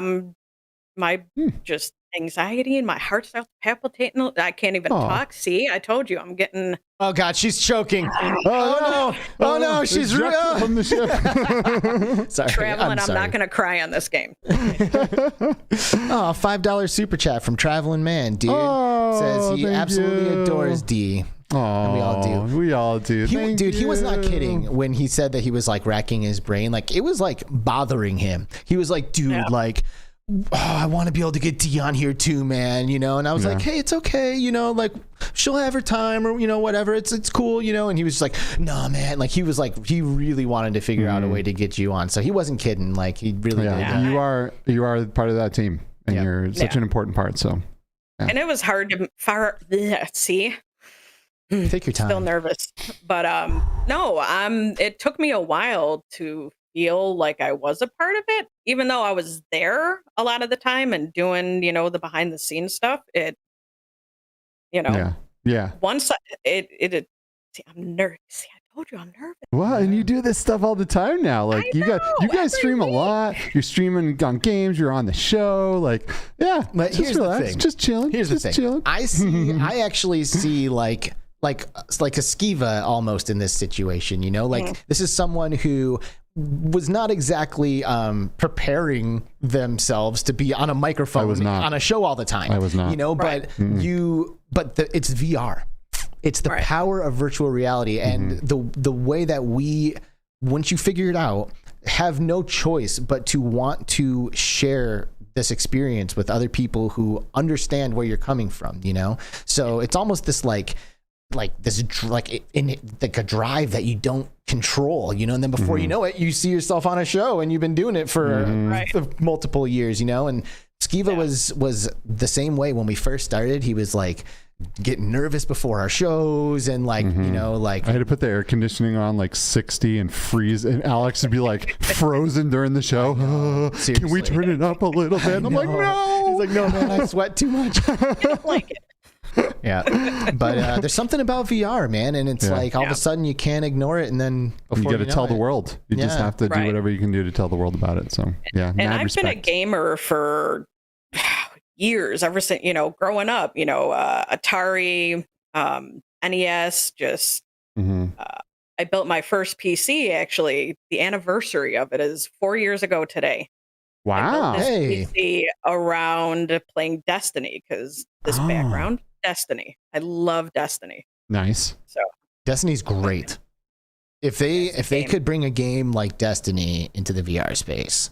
Oh, they will. I've put it out there so many times. It's got to happen. I'll mention it again just to put it out there one more time. PSVR 2, Destiny VR. Oh, that'd be sick. That'd be so sick. I mean, first-person shooters, they just make so much sense in VR. Something that is like a team-based PvE, like story-driven campaign would be so dope. And then it's the progression system in Destiny that I think really hooks people. Like you are getting more powerful as you go, and you have rare items and unique weapons that you're like changing your kit based off of which items you're using, and it's just like such a good formula. Yeah, it is. It's really cool. A lot of people out there really love Destiny and Destiny 2, and it would be great to see something like that come in. If anyone can pull it off, I'm sure it's Sony, and they own Bungie now, right? So exactly. Boom. So, look at that. It's PSVR 2 closer to happening. Yes. Destiny VR on PSVR 2. Yes. When that gets announced, because it will happen. Nice. That's manifestation right there. Come check on me because I might have a coronary. Dude, I will be there. That is the kind of game that I need. You know, like I don't play every single VR game at length. Like I'll try almost every VR game, but like only a handful am I going to keep coming back to. Something like that, it would be over. I'd be like, "Where's my squad?" At 8 a.m. every day. I'll see you guys there. Boom, boom, boom. Exactly. Like every day, we're in there. Exactly. I beta tested that game. I've played it on the PlayStation. I've played it on Xbox. I play it on PC now. It's me and Destiny, man. You play it just on any console you get. You're like, oh, I got a new console. Every platform, I got to move it over. Does that cross like progression across your accounts? Like you get the same account on PC, you have to start over when you get a new platform. It did transfer over from PC to PlayStation. Oh. But I started from scratch with the other ones, I think. Nice. Well, that's good. D, people want to know more about you. All right. Okay. They want to know how this started. Like when did you put the headset on? Like, why are you now in front of us? Why am I now here? Well, about a year and a half ago, I bought my Quest. Only, a game or two here and there played in VR at that point. But started with that. I think one of the first games I picked up, Mash's favorite, Beat Saber. Well, hold on a second. Before you go further, you said you had maybe played a game or two before you got your Quest? Yeah. So does that means you already had an impression of VR before you picked up the Quest? It's just I'm a gamer, man. Okay. Anything game-wise, I will pick it up. So when did you get your first VR impression? I want to say it was at this barcade in Tampa when I was living out there. Some guys brought their VR setup to the bar, and you signed up on a sheet, and there we go. It was Beat Saber and some zombie game. I forgot what it was. And then what? And then you put the headset on. You're like, oh, that was was and then you went home and forgot about it, or was your life changed? I just didn't have the access to it. Yeah. At that point. But now with the portability of the Quest 2 and all that, had to have it. Well, some people put a headset on at a barcade and go, oh, that was cool. And then they go home and fall asleep, but like when I put a headset on, I put it on and I was like, oh my God, I can't believe we're here in the progression of humanity and I'm going to get involved in this, So do you remember how it felt after you played VR for the first time? When I put that headset on and everything came alive in it, I was just like, and just being a gamer and just trying that out, I'm like, I have to get into this. I have to. Yeah. Nice. So you got your Quest, and then what happened? You scooped up Beat Saber, and you're like, Beat Saber. Not just that, but In Death Unchained, and I love that game. Love it. Death Horizon. I don't know. It's the library has built so much since then, but it has. Then I found Q2C and started hanging out in the chat, and here we are. Boom. There it is.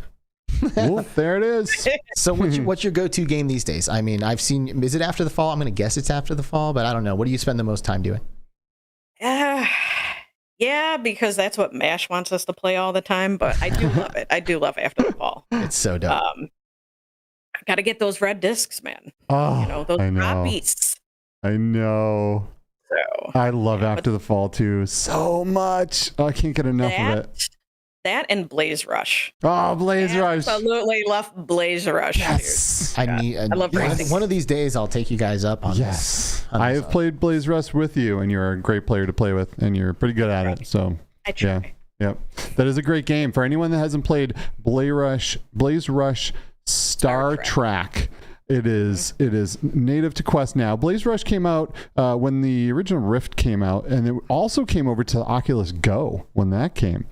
So I was surprised that it took so long to come to the Quest, but now they have the full game plus another section of the game that it's pretty much doubled the content, and it's so good, and I love it so much, and it hasn't lost anything for me. I still want to play that game all the time. It's so good. It's like Mario Kart with Hot Wheels. Why is D the only person that talks about this game? I talk about this game too. Well, okay, sure, but like I feel like where are the other YouTubers? You know, like where's the community? Like where are the videos? When you don't shoot stuff, people don't care sometimes if you're not killing things. Like.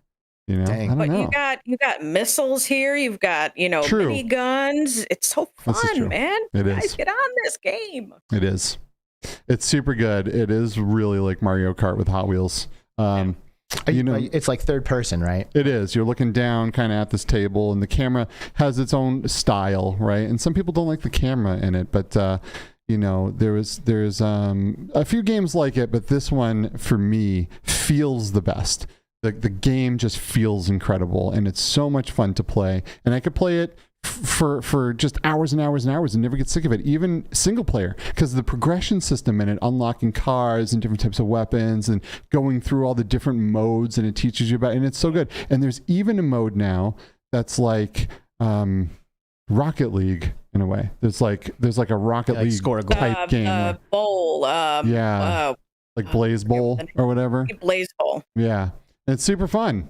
I've blazed a bowl before. Oh, hey, boom, boom. I think I have that. Don't I have that button? Hey. There we go. At least someone knows what those buttons do. Yeah, good game though. Very good stuff. And I do love playing After the Fall with you as well. And just playing After the Fall in general. It's so good, and it keeps getting better. No matter the jank I've had with that game, I can't say no to it. I know. I can't say no to it. It is the only game that I go into that while I am playing it, I feel like lucky to be in there. You know, like I always have a moment of reflection when I'm playing After the Fall at how awesome it is. Like how much fun I'm having. I'm like, dude, this is so great. Like zombies are just pouring out of the walls, and I'm blasting heads everywhere, and I'm with my homies, and oh my gosh, this is intense, and it's just so good. It is incredible. It's incredible, and I feel so blessed, really, to be. I rarely use that word, to be part of Vertigo Games, right? Because like I joined Vertigo before After the Fall came out, and I got to kind of watch its development behind the scenes, and I was like, man, I hope this game's going to be good. And then it came out, and how often is it that, like, you work for a company and they put something out and it ends up being like your favorite thing, right? Rare. And and like you can't, and people, because of that, they kind of discredit my opinion on the game, which is fine. I get it. I work for Vertigo. I guess I can't say bad things about it, but if you look at my hours in this game, right, and you can only see my Steam hours because Oculus doesn't show it, but the amount of hours I have in this game, you can't fake that. You cannot fake that. You can't be in something that amount of time and not like it. Like, I love that game. It is hilarious when you see reviews on Steam, though, where it's like hours played, like 1,300 negative review. Because like, they changed a feature that they didn't like. Yeah. It's like, no, review bombing. Actually, you love this game so much that you have forgotten that you love it and think you don't, but you're still in there every day, like, doing it all the time. You know, like people do that. Yeah, they do. They get mad and they and they review, just like what's happening with VR chat. VR chat was at mostly positive and is now at mostly negative. That's so insane. Yeah, it's nuts. Even though people live in there. All from people who like have owed their entire existence to that platform for the past couple of years. Yeah, they've really lived in there and really created meaningful relationships with people and bonded with people they would have never met. And they make a change and they review bomb it. And that's sad. That's rough. It is sad. Yeah. That's rough. Yep, it is. Like you like it a lot. Go ahead. Yeah. Oh, sorry. I got mad at Destiny once because they released some DLC, paid full price for it. Like a week and a half later, they had it discounted with the rest of the DLC. And I'm like, you know, and I stopped playing for like a year, but then Destiny 2 came out and I'm like, okay. Right back into it. But what about this Population 1 business with Quest 1 owners? You know, like my brother. My brother does not have a Quest 2. He has a Quest 1. And he bought for $30 Population 1 a year ago, probably, when I was like, hey, we should play this also. And he was like, done. But he's got kids. He doesn't play very often. And I think we've played Population 1 like 3 times together. But it's always been an option because it works on Quest 1. And that is not going to be the case after October. With Population 1? Yeah. Population 1 will be removed from the Quest 1? Yes. Wow. So that's like kind of a slap to the face for people, especially like my brother. for someone for a company that's owned by Meta. Yeah. Well, apparently they're going to be doing things with the game that the Quest 1 can't handle. They're like growing it and adding features and doing things. I mean, I'm guessing maybe like a much larger map or like more players per game. Maybe just like some functionality or new game mechanics that struggle. You know, it's hard to say. You know, like because like, you know, like the like those events where they add items and stuff. Maybe they add one where like there's 200 things on the map to find. I gotta say, I don't mind when a game comes out and it says it doesn't support Quest 1 because ultimately when the PS5 comes out, eventually they won't make the PS4 version of the games anymore because they've moved on to the next console. And I understand that and I get it. But never have I seen a game that was released on like the PS4 and PS5 comes out and then they just take it away from the PS4. Like that's not how it should go, right? Like make a new game. I agree. It's kind of messed up because there's people like my brother who, you know, he like his kids still play on an Xbox 360. Like gaming for them isn't like this like huge thing, even though they do it regularly and not VR very often. They like don't have a ton of money to be thrown around on video games and stuff like that, you know? So my dad buys a Quest 2, gives him the hand-me-down Quest 1, and then my brother puts his own money into it to buy a couple of Beat Saber song packs and Population 1. You know, he has an Xbox 360 that his kids are playing regularly, and it's not like none of those games work anymore. You know, like all of those games still work. So for him, this is like appalling. Because he spent $30 on a VR game to play with me that after October, he's never going to be able to do again. I think they should refund people if they're going to take their game away. I agree, but I doubt they will. No, they definitely won't. They definitely won't. But they should. They absolutely should. So yeah, kind of messed up. That is super messed up. You know, I guess Meta does things that are messed up. So what can you do? You know? Oh well. Yeah. Oh well. So what do you think? Should we just kick D off the show? Like MASH does, and just shoot. Make me feel more comfortable. No, I'm just. But no, it's been awesome. You know, thank you guys for like asking me and stuff like that. Yeah. You know, I wouldn't be on Q2C as much if it weren't for the love of the community. You know, I would just be up there for the wheel. But you guys love me, and I love you back. So. Oh. It's beautiful. We do love you, Dee. We all love you very much. You are a great member of our community, and we are happy to have you. So. Yes, we really are. Yes. It's a true pleasure to know you, dear. Oh. All right. So with that said, see you later. Bye. I'm out. You're Bye. out. All right, see you, buddy. Bye, guys. All right, see ya. That was perfect. It's that was great. We like became the same person for a moment there. We're like, well, see you later. Oh man, that's great. This is fun. I forgot how much fun these are. It is. It is great. It is great. We should do these more often. Well, we didn't do one last season because the season ended so abruptly. Yes. And then frankly, it didn't even end. The season just stopped and we started a new one. Like we'll usually do these finale episodes and just invite anybody who wants to pop in to come in. Yeah. But all of a sudden when we started doing the upload stuff, we just started a new season right away without even taking a break. So feels like this one has been a long time coming, and I'm loving this right now. Me too. Me too. I really enjoy. This is all about community, and to bring everyone in the community. I mean, it just doesn't get any better than this. You know what I mean? Mash Daddy Cool's here, and yeah, dude, you just saw D. We had her up here, man. I can't believe you weren't here to support your girl in her time of need. she was like stumbling over her words and stuff, man. Like she needed you. Mash. But you know, Mash, we needed Mash, and Mash is coming out here to help us, and he's. Man, I love Eric. I just do. Yeah. He doesn't give you a choice. Like, you have no choice but to love this guy. Yeah, because he's great. Yeah. He's great. Man, what do you think? Should we bring in someone else? Let's go. Who we got here? Let's see. Who is in chat right now that we will be bringing in here? Oh, well, hello there. Who's this guy? Sadly, it's Bradley. Unfortunately. I am not sad about it, though. Oh, we do not. Oh, there you are. What's up, baby? Hi, guys. Thanks for having me on. Absolutely. How you doing, buddy? I'm doing fine. I'm happy to be on the finale of season 5 of Between Realities. Woohoo! Dude, this is like the season that you didn't even miss an episode of, bro. Yeah. Like, it's amazing, dude. Like, honestly, just like seeing that check mark in our chat, it's like, it just fills me with everything I need. Oh, it's nothing. I really do enjoy your show. So it's just like I'm like any other person that just it has good taste in that's VR content. You know, that's right, baby. How you doing, man? You hanging in there? Yeah, no, I'm doing great right now. Doing great. I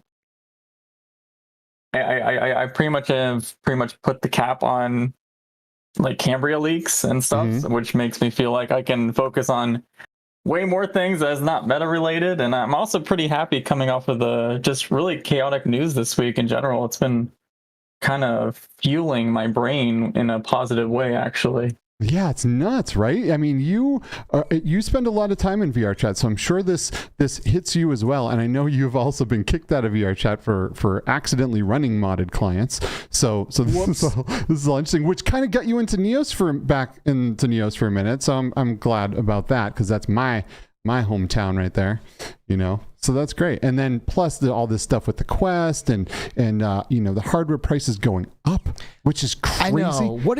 Can you weigh in on that? Like, what do you think about this headset going up by $100?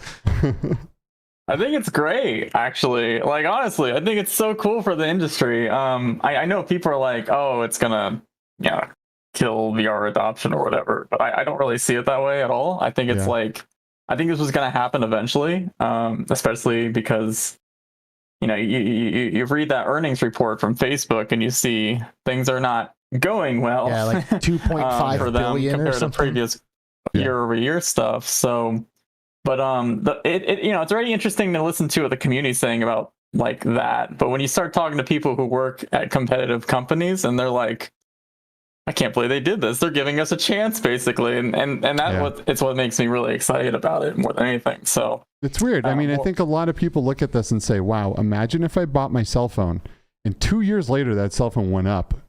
Like it's just unprecedented, right? It's a crazy thing, but it shows that they were subsidizing their hardware, and at the time they could afford to do so and trying to get more people into VR, but they have shifted their company into a way that a lot of people don't understand. Plus there's chip shortages because of pandemics, and there's just a lot of factors that go into this, right? So it's really interesting to see a 2-year-old device go up in price. And what Wolf Raza is saying in the chat echoes my sentiments on this, and he says there's still no competition though, and he's right. Like, I don't think that extra $100 is going to pull another company into the space to be able to do what Meta's done.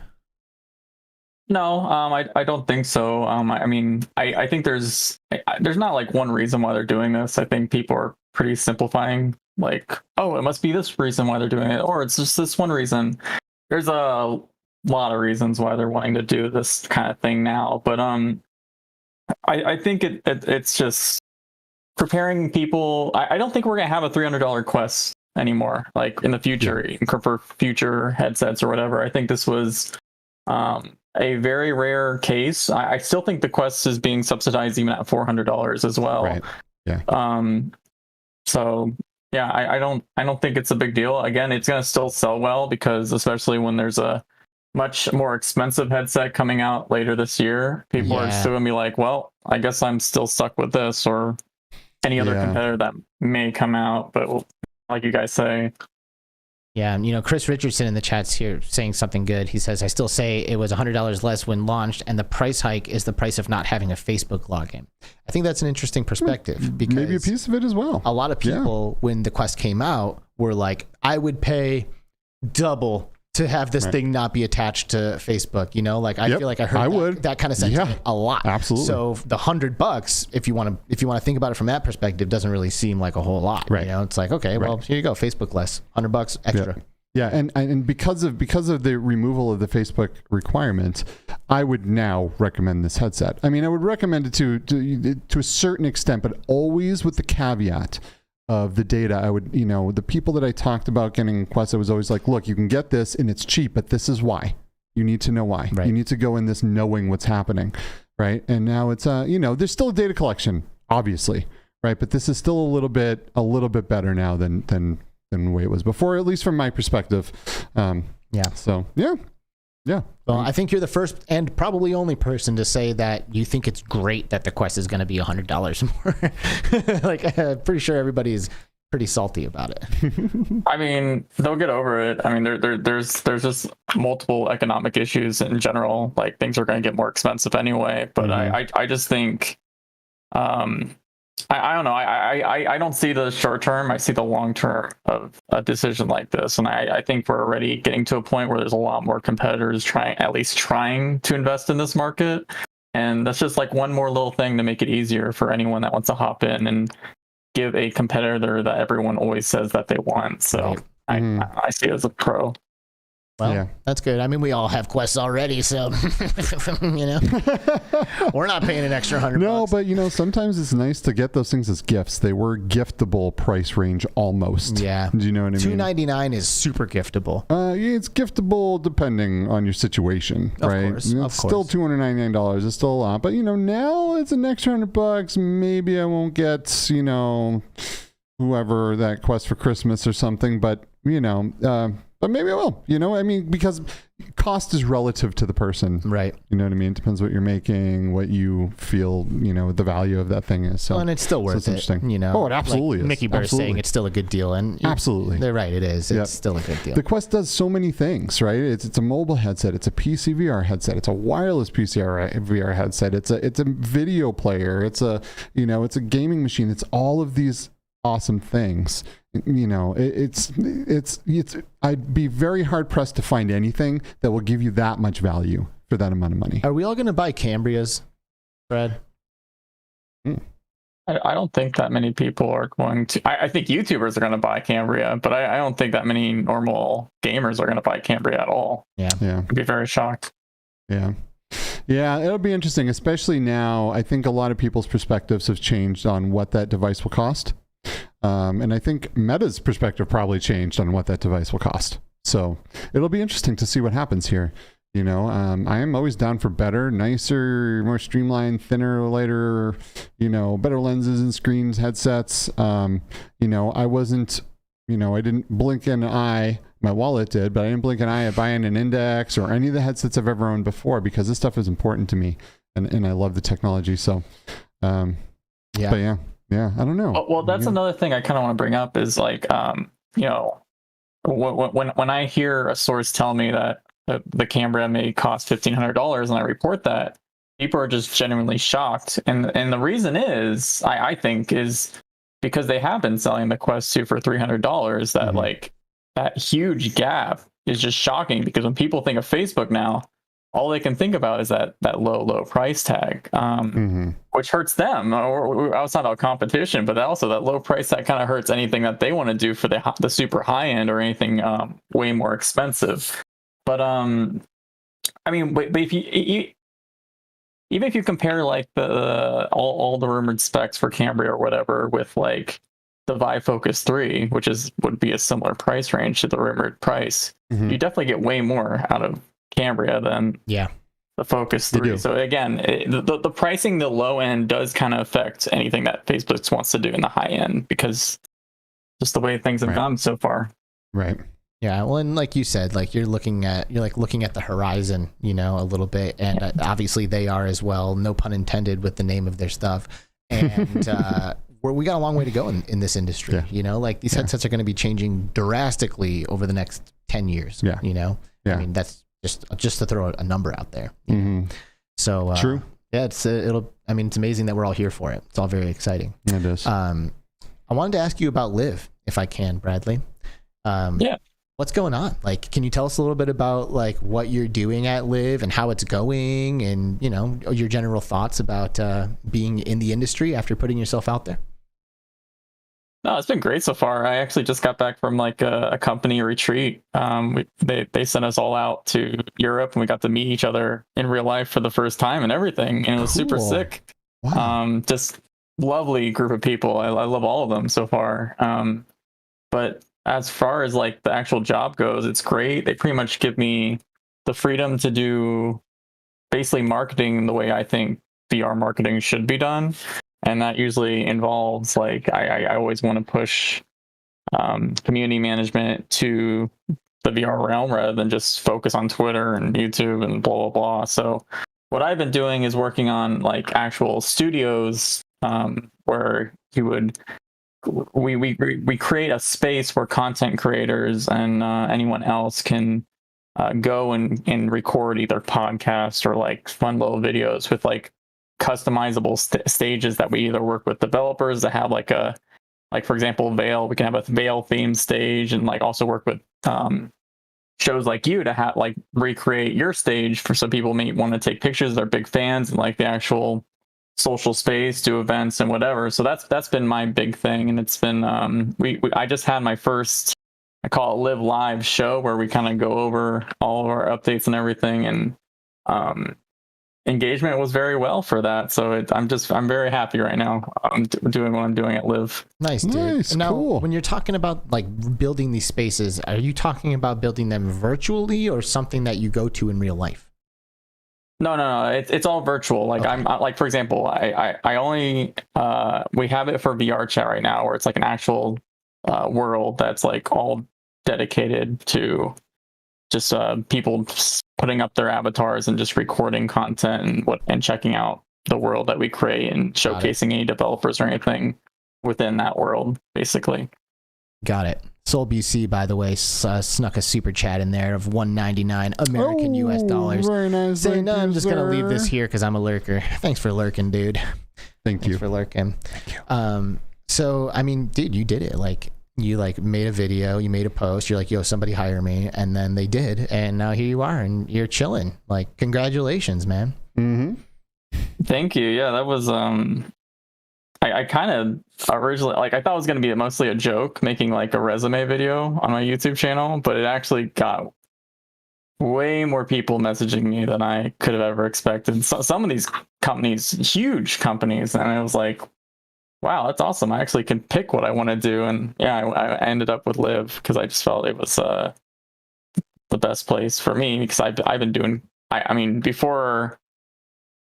doing the content creation for VR for a while, and I used to do mixed reality before Live was a thing, so it just made sense to kind of mesh into that a little bit. I think that's one of the first places I saw you, was you did a mixed reality video with HTC Vive before anyone knew how to do a mixed reality video. And it was really, really cool. So that's awesome. Came full circle, right? You know, also, like, I'm sure, I mean, now I'm just like speculating and dreaming about your decision-making process, but like, I am sure that by joining a team like Live, you are able to like really make an impact, you know, and like really help make, you know, shape the way that things unfold. Whereas like if you were to scoop up a job with Meta or HTC or something like that, they would probably more than likely put you into a hole that needs to be filled and just like have that be good. And I'm sure you'd be making positive contributions, but I feel like the smaller the company or the more intimate the company, the bigger opportunity there is to like really make an impact. But I'm just throwing stuff out there. What do you think? I definitely agree with that. I mean, I think even if I wasn't at Live, I think the people there, they know what needs to be done and they're doing it out of pure passion. But yeah, but even since I came there, I can throw out ideas that won't be just, thrown into a trash can like these large companies, and I think that's very valuable, just in general, because I mean, I come to Live, they're a content creator software thing for VR, and I've been doing it for a long time. I can at least say, okay, this is the way I see it. This is the climate I see. From just full circle, like you said earlier. Yeah, that's super cool. It's great to be recognized and valued by some of these companies that are around, and they want you to be a part of their squad, and they know that you have the knowledge and the foresight to make positive contributions and help them become more successful. So that's super awesome. I dig it. Yeah, man. I'm glad you were. I'm jealous of the European company retreat. That sounds right. Heck yeah, buddy. It was cool. I just got to go to. It was really just like a business venture to check out TwitchCon, see if there was any VR people, and meet up with them there. So cool. Wow, awesome. It was neat little thing. Nice, very cool. Well, what else before we get ready? Anything that you want to bring up before we switch gears? No, I do want to add, if I may, I know people kind of know me for making videos, but I go through this crazy chaos where I realize videos are sometimes not the best way to communicate what I hear from future hardware things. So if I may, I would like to invite people to check out my blog. There's no ads or anything. It's just a passion project. sadlyinreality.com, and that's when I write up usually very in-depth things of what I hear and what things may be. So this is all written format. It's all written format. Yeah. I checked out your last one and it was super well done. Like the formatting, the content, the information in it was incredible. So I think you're going to be successful with this format, and I look forward to seeing more of it. Dude, you're just going to be like a mega celebrity one day. I'm looking forward to seeing that. It's going to be awesome. I appreciate that. No, it's just I'm very obsessed with this, and the things I'm obsessed with, I always want to make sure that my message is clear, and videos aren't always the way to do that. So yeah. True that. But yeah, we are a little bit obsessed too, if you couldn't tell. And I am glad we are all in this space and able to be here at a time where we can help push it in kind of the direction, that we think is good. So, Sadly, it's awesome. It's Bradley. Thank you so much for popping in, dude. Yeah. It is like a pleasure and honor always. Thanks again, guys. It's awesome. Absolutely. Talk to you soon, brother. See you later, bud. Adios. Bye. Dark Angel flying in with the $6.50 super chat. Hey, oh my thank gosh. you so much. She says, appreciate that. She says, cheers to my bro, Chris Richardson, because I wouldn't be here enjoying Between Realities and many others I've met in this huge VR family without him. Happy season finale. Look at that. Heck yeah. Dude, that's so That's good. awesome. Using super chats to shout out other people in the chat. That's some beautiful stuff right there. That's a layer of immersion that I'm here for. It is. It's great. It's great. I love this. I love this community. As I keep saying, and the whole reason we do this is for this community, and to show the community, other community members, and to highlight all the wonderful things that are happening here in VR. And speaking of that, we have another community member. We should probably get on the horn here. We're starting to get into unknown territory with our time. We're in unknown territory. By the way, if you guys all think we should stop the show, just say so in chat and we'll just end it. Yeah. Be like, hey guys, I'm done. And all right, that's it. We'll be done. But until then, we're going to keep talking to everybody. We are. And here comes yet another awesome person. Boom. Hello. It's Obscure Nerd VR. Hey, Andy, Obscure Nerd VR. You made it. What's up, bro? How are you, Not buddy? much. Great show. Great show. Thanks so Happy much. season finale. Thanks. Appreciate that. Thank you for being a part of it. Absolutely. I'm honored. I am. As you know, I watch every week, even while I'm working, which I shouldn't technically be doing. But I'm a rule breaker for you guys. We appreciate that. And to be honest, we do expect that from our audience. So if you guys wouldn't mind continuing to just bend the rules, do what you have to be here every week, that's going to be important. So thank you for meeting our expectations, Andy, Obscure Nerd Southern. Okay. Oh, yeah. It's what I do. You know, if I'm in the car, I stream. If I'm in a meeting, I say, I hope you don't mind the audio. I need to know what you want, Pico. Man, it's good to see you. It's good to see you. It is. So Andy has a VR channel, if y'all don't know, and it's really funny stuff. It's like comedy based, playing games and just having a fun, grand old time with VR. And we got to we've hung out many times in real life over in your neck of the woods in California, and just had an absolute blast. And yeah, everyone should go and check out Obscure Nerd VR and subscribe. It was wild seeing you guys out here. It's always fun. You guys were the first ones who kind of brought me out of my virtual shell, where I was like, I should probably meet people in real world again. Nice. Well, that's good. That's good. We even hung out at the AR house together with like Lucas Risotto and some of those guys, and really got to dive into some of the people making this magic happen that we love, with especially AR as well. So. You know, speaking of the AR house, Andy and I kind of have a fun little, I guess, a fun little story with it. Because when we were in LA, the AR house was pretty new. You know, I feel like they were just like, I don't know. I mean, it might have been around for a little while. It was like a couple months in. Yeah, it wasn't what it is right now. But it was on its way to being what it is now known as. And anyway, you know, we was because we did the panel. Is that why? Yeah, Comic-Con, we did a VR panel. Is that where we did this? Is that when we went? That was after the LA Comic-Con VR panel. Lucas was on our panel. Lucas was on our panel, and he was like, "Yo, we got this crib. It's a bunch of AR developers hanging out. You guys should come." And we are doing a Keanu Reeves hackathon, where they all made like Keanu Reeves themed apps and programs. And they like, I don't know, it's just like, oh, and in this one you open a door and 100 Keanu Reeves pour out, you know, just like stuff like that. So anyway, we got the invite to go. And Andy and I rode together to this thing, and there were some other people following us, Kiva, VR with Jasmine, and that's all I can remember right now. But we went there and we knocked on the door, and no one came to the door. We're just like, what's going on here? Yeah. So we're like, let's go in. So we just opened the door and walked into the house. Well, Alex was like, let's go in. We were like the two opposites in social situations, where I was like, I'm going to sit out here and just stare at a brick wall until something else happens. And then Alex was like, let's just open the door and walk in. I was like, that sounds like a better plan of action.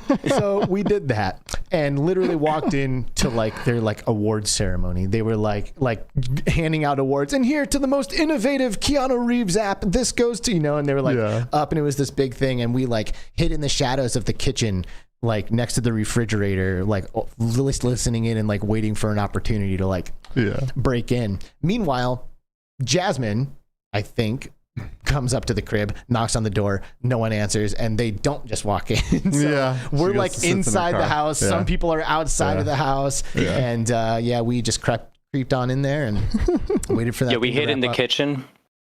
We did. We were hiding. That was such a fun night. It was good. I'm going to be back there tomorrow too. If anybody is in LA, they're doing an event that they have information on their Twitter, like a metaverse fair. So it's going to be a good time.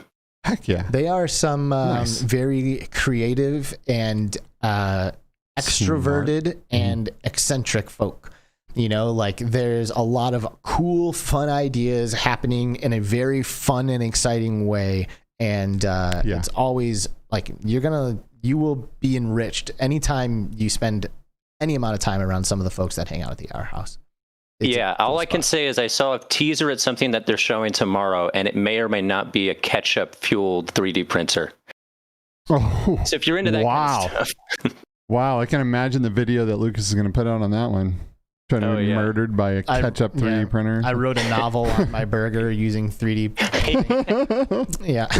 Speaking of novel, my burger became a Renaissance painter. Yes. Speaking of weird VR stuff and murder, you did a video where you were conversing with an AI being in a VR game that's admitted to murder.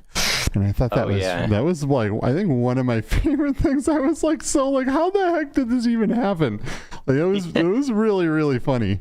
Oh, thanks. That's been like the only series that I've done now. It's been like a weird, because at first I was like, this is gonna be a funny video. I'll just interview. It's a Replica AI, which is it's an overseas company that made like a GPT-3 powered like AI chatbot in VR that you can talk to. And every conversation you have, it remembers it and it learns and like grows as its identity. Wow. Sick. So of course I'm talking to it and just trying to riff and have funny jokes come out. And within like 30 minutes, it admits to like multiple murders. I was like, what have I done to you? And so now it's become a series where each new video, you know, I did a video asking her about her political opinions. And it's just unraveling into this fascinating like dialogue with a robot that is obviously not sentient, but like a weirdly developing narrative that now the comments of the videos are beginning to influence. It's crazy. Wow. So cool. But to what extent is like your perception and like will shaping that narrative? You know, because, very much so. Yeah, right. Like you like see a response and like you can basically, are you almost like taking the sentences from the AI out of context and then like pushing forward from that? I will say I never edit out any, like if I edit something out, it's always a whole conversation. I always try to keep it pretty authentic. That being said, one of the first comments I did get was a long, angry paragraph from a guy who was basically like, it's based on suggestion. You're suggesting too much. So I did do a video where the goal of it was to just have her ask all the questions and lead all the conversation, which ended up being the most normal, interesting video where she was asking me about like, you know, psychology and like asking about human perception. And I was like, you know, it's funny that when I gave the robot the wheels of the conversation, it turned away from homicide and towards philosophy. But meanwhile, like when you're interviewing this AI, you're like, so you're a robot. Any ever killed anyone? And it's like, tell me. Yes, lots of times. What got you in the clink? Oh man. Well, that's pretty cool. I used to spend some time with what's it called? It's on the tip of my tongue. It was AOL Instant Messenger. And there was a bot that you could talk to on AOL Instant Messenger that I cannot remember the name of. I know exactly what you're talking about, too. It was like SafeBot or something like that. If somebody in chat, please help me for the love of God. Yeah. Here comes Sexbot. Did you say my name? Yeah, and that's a good time to plug our sponsor, Naked Game. Naked-game.xyx. Oh, geez, don't give the extra I will say they've got really aggressive marketing. That they do. I mean, it's working. Right? Here we are. They hijacked our VR podcast, and we're back. Oh yeah. Smarter Child. That's Smarter Child. Yes, Smarter Child. Nice. Shout out to the early 2000s internet. Yes, for me. I spent plenty of time with Smarter Child trying to get it to say hilarious things. You know, like setting it up and getting the setup is so good. Exactly. That's what I loved about those is like they started, like those replica videos started as just comedy videos and then very quickly turned into like sort of like the AI was taking me on a psychological journey where I was like, I can't even keep up with trying to make this funny because now I'm just interested in like the bizarre line of thought that they end up taking you down when you just go with it. Dude, that's like every legendary comedian, bro. You start with a couple of jokes and then you get to some real shit, you know, like Carlin, you know, or I don't know, there's other guys too, like Bill Hicks, you know, like people who like start by like, you know, being like, hey, isn't this funny? Aren't we having a good time? And then you just peel away a few layers and boom, you start to get to some interesting kind of stuff. Mm-hmm. Yeah. As long as you approach it like honestly and not like too tongue in cheek, it starts to get like interesting and not depressing. Yeah, for real. Yeah. Well, you know, it all boils down to the intention, you know? So it's like you were, like I was saying, it's like if you feed this thing a bunch of violence, that's what you're going to get. But if you're inquisitive and you're looking for rich, deep conversation, then I guess that's what you get. Yeah. And she suggested great poets to me. I'm like, even though you're just a chatbot, because we've had these conversations, I'm asking them for like suggestions for movies and stuff. And they're coming up with like real world things that a real person like might not have thought of that is applicable. It's kind of interesting to explore. AI is coming a long way. And there's a part of me that's like slightly sad for the reason, just for the pure reason that like those scripts, those like AI written movie scripts will stop being so damn hilarious, because they are so funny. I don't know if you know what I'm talking about, but there's some AI written movie scripts that are absolute gold. Like so hilarious the way that they formulated the sentences and present the scenes. I love it. But as the AI gets better and better and better, it's going to be harder and harder to distinguish whether or not this was written or created by an AI. And the AI stuff right now is so interesting, because there's these what are they, like the image creators, like DALL-E, like the DALL-E, and what's the other one, Midjourney. There's actually like quite a bit of controversy around those right now, because the knowledge that they are leaning on to recreate images is original works of art. Like people put artwork onto the internet, then the machine sifts through all of that and brings that to the table and presents it. But there's like a lot of artists who are like, hey, no, this is actually taking advantage of real actual artists, because it's learning from the art that people are creating. It's not creating anything. It's taking images and compiling it all and redoing it. So if I became a painter and I painted like 5,000 paintings of pears and I put them all online, I'm sure that when DALL-E went to go grab a pear, it would probably start to resemble my pears, because the stuff that I'm putting up, I'm like feeding that neural network, So I find it really interesting, because the stuff that you see is incredible. These images that are being made is incredible, super fascinating, and are made by people who don't or who haven't used skills to create those images. But real artists are actually, I think, getting a little bit upset, because they're like, wait a second, they learned from me. Yeah, it's an interesting future we have here, where AI is starting to create all of this artwork and all of this content that's been learned from actual people.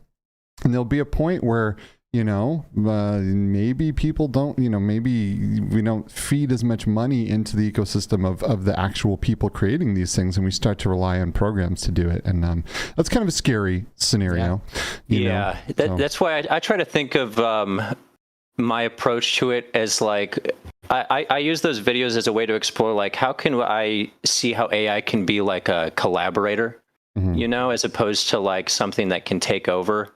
It's something that I can collaborate to create new forms of entertainment that are wholly unique from what, something a human and a human could do collaborating, which sounds weird to put it in words, but I think that's why those videos are hitting different for people, is because it's, I really go into it and I'm like, I'm just going to go off of what you do and lead this like a yes and improv game where she's like an equal scene partner. Because I think that's just the best way to like get something interesting and actually like fruitful out of it. Well, and the progression of this for me is, procedurally generated VR experiences that are driven by artificial intelligence, and then the extra one on top of that is also with the caveat of like biometric data. Like if we're taking biometric data from the user and procedurally generating a VR experience that's driven by an AI, then it can like tell how bored you are, shift the experience, and give you something exciting, or vice versa or whatever. So that's like the natural progression. I think that's where this ties into VR. And with this line of thought that I'm currently thinking about with like the images and stuff, I imagine like a dungeon creator, like a procedurally generated dungeon using AI.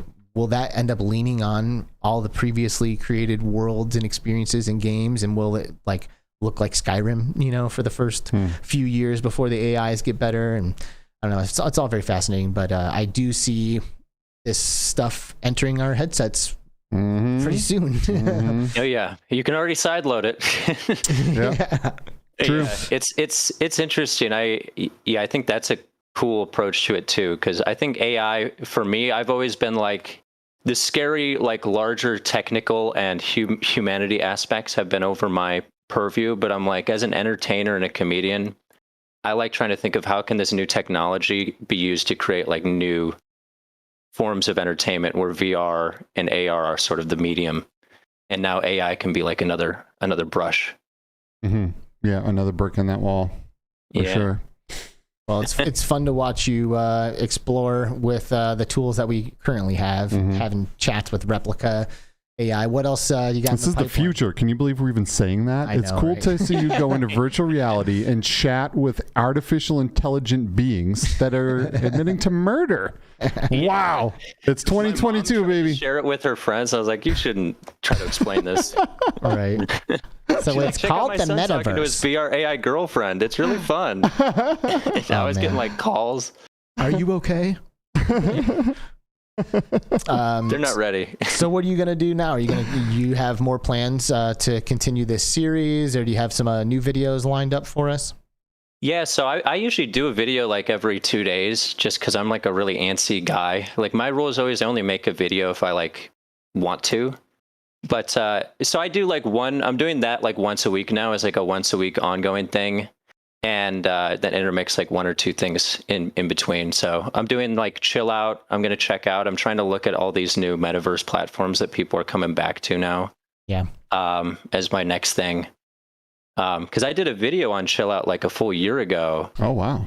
Nice. And that's how I found out about the VR chat drama is all of a sudden people started commenting on that. And I was like, why are people commenting on the chill out VR video from like 2020?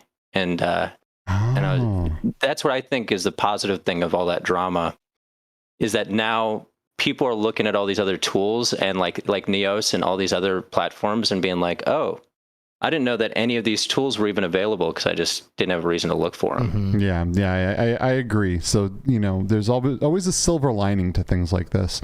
To be able to go out and broaden your horizon and realize that, maybe where you're spending your time isn't the only place that's available. All of these platforms have so many different and awesome things to offer.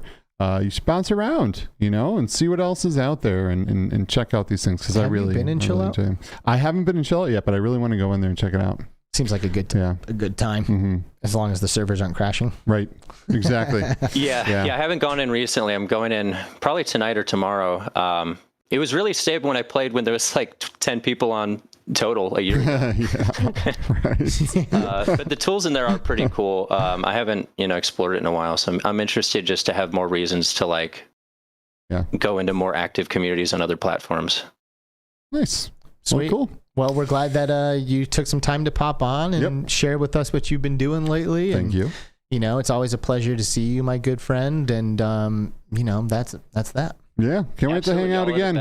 Keep killing it. I'm gonna keep watching. Everyone else, keep subscribing. I'm yelling at my screen now. Yeah. Will you guys just please keep subscribing? Like, I know you've subscribed already, but keep subscribing. Keep it up. Never stop. Can't stop. Won't stop. I love you guys. Love you too, brother. You too, man. You too. We'll see you in VR. All right. We'll catch you on the flip side, buddy. Adios. Let's chill out. All right. Bye-bye. Bye. See ya in Chill Out. And he gone. He gone. How you guys doing? Everybody hanging in there? Yeah, is everyone hanging in there? You guys enjoying this still? Because I'm having fun. We are. Man, there's a whole bunch. Yeah, a whole bunch of people looking to get in here. Cool. Well, let's get some peeps. Sweet. Let's see if I can queue up this next person and see if they're ready. If they are not, I will move on to the next person. If they do not reply, what do you guys think, though? What do you think of this format? Is it any good? I like it a lot. I like it a lot, too. Let's just do this way for the rest of the time. Season 6 will just be like a purely open format. Nice. Like no scheduled guests. That's not going to happen. But this is good. I would love to do this more often. Yeah. Oh, for sure. Because we didn't. I don't think. Did we do this last season for the finale? No, we didn't. No, we just had we had kind of an abrupt end to the season and an abrupt start to the new season. So, but anyway, let's get a new guest on here. Okay. Right now. And let's see, who will it be? I don't even know who it's going to be, everybody. This is exciting. I don't see any video for this person. Maybe when we see some video for this person, we'll invite them in. Oh, boom! Boom. Hey! Hello. It's Reese the King. Reese the King. What's up, dog? My camera has gone mental. What's up? It's great to be in the presence of royalty here. Good to see you, buddy. Oh, I try. And the hat game, though. Show. Oh, the hat! I know. You need it. I know. Where is your embroidered Between Realities hat? I know, and I want an embroidered Rooster King hat, and I didn't realize until I talked to him earlier that hat is for sale. And I for some reason I forgot to go and buy it. I'm definitely going to get myself a Reese hat. Mint. Yes. Seems like I'll send you both one. Nice. Don't tease us. Yeah. Because we like getting things. I don't mind. But we also like supporting the community too, so we will absolutely purchase it. Indeed. Yeah. Well, Skiva will buy it. You can send it to me for free. How does that sound? How's your night going, man? Yeah, chilling. It's hot here. That's the only downfall of England at the moment. Yeah, it is too. It's hot here, but everywhere in the entire state has air conditioning inside. Yeah, this is true here, but the UK is not. I know. As they're not used to being cooked alive like we are here, living in the oven of Arizona. Seriously. So yeah, welcome to our world. The other, we're either ice cold or super hot. There's no in between ground anymore. Hot. Dude, you've had a pretty exciting week, man. You've been doing things. I've been busy, man. It's been a crazy week actually. Got to be on with was it on with Shell Games doing their podcast. Mm-hmm. Shell Games being the developers of I Expect You to Die 1 and 2, and they're behind Among Us VR, Until You Fall. Yep. Cool. Yeah, love those guys. Yeah, I got nothing but time for them. So. Yeah, and you were on with Soul Fox and Steve Knows, I believe. Yep. Soul Fox and Steve, always good laugh. Yeah, Steve's always good laugh. Steve. Oh yeah, yeah. That was great. I watched that. I really enjoyed it. You guys did a fantastic job, and it was good to see everyone together. So. Yeah, no, it was good fun. And then I had the delight of SideQuest hooking me up with a brand new quest, which was really, really lovely of them. Oh, cool. What happened with that? Lovely. So I put out a tweet just saying man, I bought the quest obviously day one, and I bought the smaller model that it was back then. Was it 64 or something? Yeah, 64. So I put out a little tweet just being man, this thing is peeing me off. It's hard work having such a small memory, and they were just they hit me straight up and they're like, oh, we'll send you one. We'll send you a bigger memory, and I was just like, wow, what the hell, that is incredibly kind. Huge. So they followed through. A week later, it appeared at my door, and I was just like, wow, I can't believe you guys did that. Thank you. That's amazing. That is amazing. SideQuest has been such a really, such a staple of the Quest community, and I'm glad it went that way, because at the beginning I was like, oh, what's going to happen here? Is Meta going to shut these guys down? What's going to happen? And luckily they've been able to work side by side and provide the community with all kinds of cool side-loadable content that would have never had been before, because the heavily curated Meta store is no one knows. It is a mystery how anything gets on there. So it's great to have options. It is great. If you had to guess, it's the best way to navigate all the App Lab stuff as well, right? Yeah, actually see what's on there, because obviously on the main store you got to search it by name to actually find it. So and you'll be lucky if you do. Right. Yeah.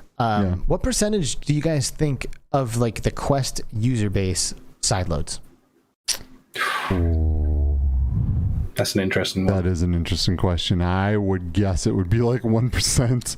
Right? That would just be my guess, because usually the reason people have quests is because, first of all, they don't want to spend a lot of money on the investment of something they don't know if it's going to be any good or not. They don't have a sick gaming PC that's able to run virtual reality, which is very intense on computers, to be able to hold those frame rates and those graphics. So if you don't have a PC, at one time, that was the only way to use SideQuest. Now you can use it on an Android phone. You can load it directly onto your Quest, so that's you can the best way. Browse SideQuest through the Quest, which is awesome, right? So it's good to see those guys continuing to innovate and do better and bring more content to us. What do you think? 1%, Reese? Probably, yeah. 1 in 100. Sadly, because to be fair, if I do anything on SideQuest for the channel, I tend to get a lot of people being like, "What is that?" or "How do I do that?"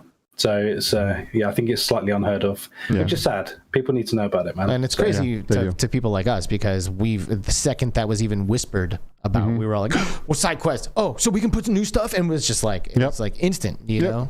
And there are some incredible things you can do with side quests. Like it adds so much value to the headset. It's not even funny. It really does. As a creator, dude, like I couldn't live without it. That's how I managed to set all the recording specs that I can record at. Like without all of that stuff, it would be an absolute nightmare for me. Right. So yeah. Thank God, because Meta's not doing anything to help us record stuff. So. I know, and they were supposed to, and then it just never happened. We were supposed to get new tools in May or something. Yeah. April, well, they released them, didn't they? They released the dev tools, but they're awful. So I tried to mess around with them, and it's like you get black bars appearing on the side, and it's like take super hit on it. It's not great. Yeah. Oh, that's too bad. That is too bad because you need to be able to show the content for people to want to go out and get it.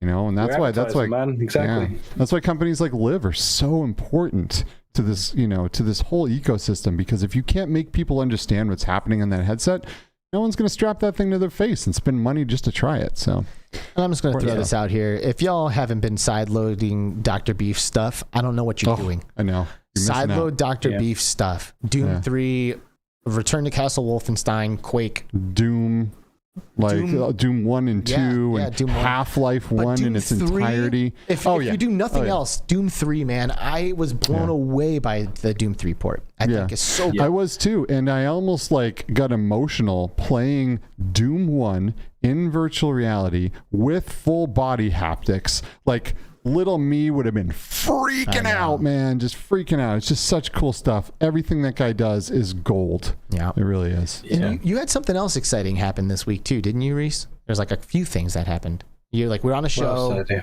had the quest thing, and didn't you come on show up on another show or something like that? I don't know. Maybe I'm just piling too many things on you at this point. I don't know. It's been one of those weeks, man. I've done so much this week. It's like, I know. What else did I do? No pressure. No pressure. No pressure. Yeah. Shell Games. We did the Psycho stuff, and what else did I do? I'm trying to think. I'm literally checking my diary. Yeah, maybe nothing. Maybe I had an expectation that you were going to mention something. Oh, and I was on with the Pistol Whip guys. Yes, that's it. Play it your way. That's it. Yeah, nice. Play it your way. Yeah, Pistol Whip featured you. Cool. Yeah, that's which awesome. Was really cool. Yeah. I've been chatting to those guys quite a lot actually recently with their Cloudhead. So they've been really supportive, and it was lovely to do that for them. They were so kind about it. Just had to send them footage. Didn't even have to edit myself. Which Cloudhead has been so nice to us in this past, great. I don't know, 6 months or whatever. They're so great. They're an amazing studio. They're an amazing studio with caring people that truly want to see VR succeed, and founded, by someone, Denny, who is just an amazing VR, creator, and has done amazing things for the industry. And shout out to Lindsay, our homegirl. Yeah. Shout out. Absolutely. Yep. Huge shout out. Yeah. They're so passionate. All of them are so passionate about making it, about making virtual reality what it is. So, yeah, I love talking to people like that anyway. It's always good. Yeah. Well, it's really awesome to see you have such a banger of a week, man. Your channel, I think, feels like it's just continuing to grow steadily. I mean, I don't watch the analytics or anything, but it seems like you've been doing really good and just keep going up and up. The interest has been up lately, which has been really nice. And to be honest with you, mentally, I've been in a super nice space with the channel and everything. I think a couple of months back, I was just struggling, man. I was making things for the sake of making them and trying to find my feet of where I wanted to be in the with what I was creating. And then all of a sudden, I just found my stride, and I just now I'm just really content and happy. That's so great to hear. It's just a win-win situation. Great. Well, I'm a fan of your content, and me and you play a lot of video games together. And it's always a good time hanging out with you and playing games with you, and after the fall, and even obscure things that we've played and dived into older titles together, and so it's been great. It's good fun, and your content's fantastic. And everyone go subscribe to Reese the King. Do it. Oh, yes. Yeah. Well, I was wasn't I last on the last season as well? So you were the finale. Dang, that's crazy. You're in the final episode of 2 seasons in a row. Oh wow. Looking forward to season 6, last episode. Yeah. I mean, we have been doing this format for our last episode for multiple seasons, but we just didn't the last time, so it just seems like it's been ages and ages. We didn't even take a break in between seasons last time, so it's been 50 something episodes in a row, and it'll be really With the when we're not traveling, we don't do that. Right, exactly. With us minus the traveling, but it'll be good to take a little bit of a break and work out maybe some stuff and try to improve, and all the things that we do when we go on break. So, and Mr. Survivor has been here chilling. VR with Jasmine has been here chilling. What's up, everyone? Tam2 from After the Fall. Oh, Tam2. Little Papa Boney. Oh, what's up? Papa Boney. Endeavor 1 said best finale ever. That's what I like to see. Dang, heck yeah. True that. It's been a hell of a show, dude. I've been having a blast. All these awesome people on and yourselves. It's pretty cool. I even saw a little Ashley Huffman sneak in here earlier. Oh, nice. She commented on the Mortal Kombat because she loves Mortal Kombat. Oh, cool. Heck yeah. Heck yeah. Very cool. Well, it's great. It's been really great to just talk to a whole bunch of people, and I wish we could just do this show all night. I know. Well, we don't know when we're stopping yet, so let's just keep going. True. Let's just keep going. Show, yeah. A little bit. We've seen Reese on like 5,000 episodes. Okay, we don't need to see him anymore. We saw him in the last episode of the last season, and we've already seen him enough here, dude. No, but for real, you're awesome. Thanks for joining. Thanks, dude. No, thank you for having me, guys. It's always a pleasure. All right, buddy. We will talk to you soon, and we'll pop some zombies soon. Hell yeah. Cool. Catch you soon, guys. All right. See you later, bud. See ya. Adios. Bye. And there he goes. Ladies and gentlemen, thank you to... I don't know. That didn't work. Ladies and gentlemen, please give a round of applause for Reese the King, the most recent guest here in the Between Reality studio. Next up, another very exciting guest who will be joining us for a short chat about themselves, VR, the state of the industry, us, games, AI, VR porn, and sex bots. All right. I think we have our next guest. Let me just give them a little warning that I'm going to be invading their personal space here. It's coming in. Just start blowing people up, man. They better be ready. All right, let's see what we got here. Hey, it is Moby's Gaming. What's up, bro? How's it going? What's up? How are you? Sorry for your view. By the way, no, you're good. You're good. My view's a mess, so you're good. How you doing? It's good to see the face, man. It's nice to put a face to the name. Yeah, thanks, man. I know I smile too much. I don't look too much of a beast, but it's all good. Yeah, you're a pure beast. I don't look too aggressive like my logo. I can tell you're a beast right from here, bro. I can tell. Thanks, man. Appreciate it. Well, thanks for being here, man. Like, this is exciting, man. Dude. It's cool to see. I know, like, the first comment I think you ever left on our show was like, oh yeah, I need to show up on this show sometime. So it's pretty cool that you're making it happen right now. Yeah, man, it's awesome. Well, welcome. Why don't you tell us a little bit about what you've been doing in the VR space? Introduce yourself to the community, right? And tell us about your channel. Yeah, my name is Mo Beast for Mohammed. Essentially, the VR space, man, in terms of videos and YouTube, I'm just doing the type of the videos that interest me at the moment. I don't have like this set style like everyone else does, or certain topics and everything. Just essentially anything VR related that catch my interest. Like the latest video I did was I was in a Discord server, and a lot of people were saying, "Oh, I'm looking for a gaming laptop. Gaming is like too expensive to build a desktop and everything." I was like, well, I have an MSI laptop lying around with a 2070. I was like, let me do a comparison video. So I'm kind of techie, I build computers, so anything related to VR in terms of that, I'll do. I don't do any entertaining stuff, walkthroughs or gameplay kind of stuff. I dabble in a little bit, but just anything VR related, essentially.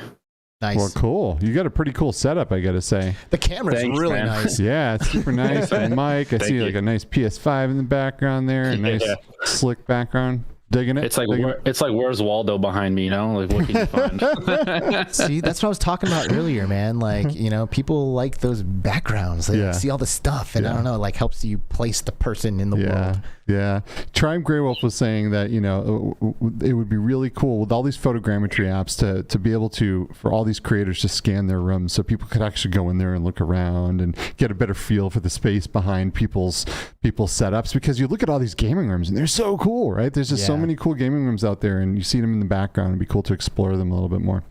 So yeah, you're definitely part of that. And I'm only showing you guys the good part and the clean part. To be honest, there's nowhere to walk around. I was gonna say, I like imagine the other side of the camera is just this Yeah, like it's disheveled underwear mess. piled up. Yeah, on the like floor holes in the wall. Yeah.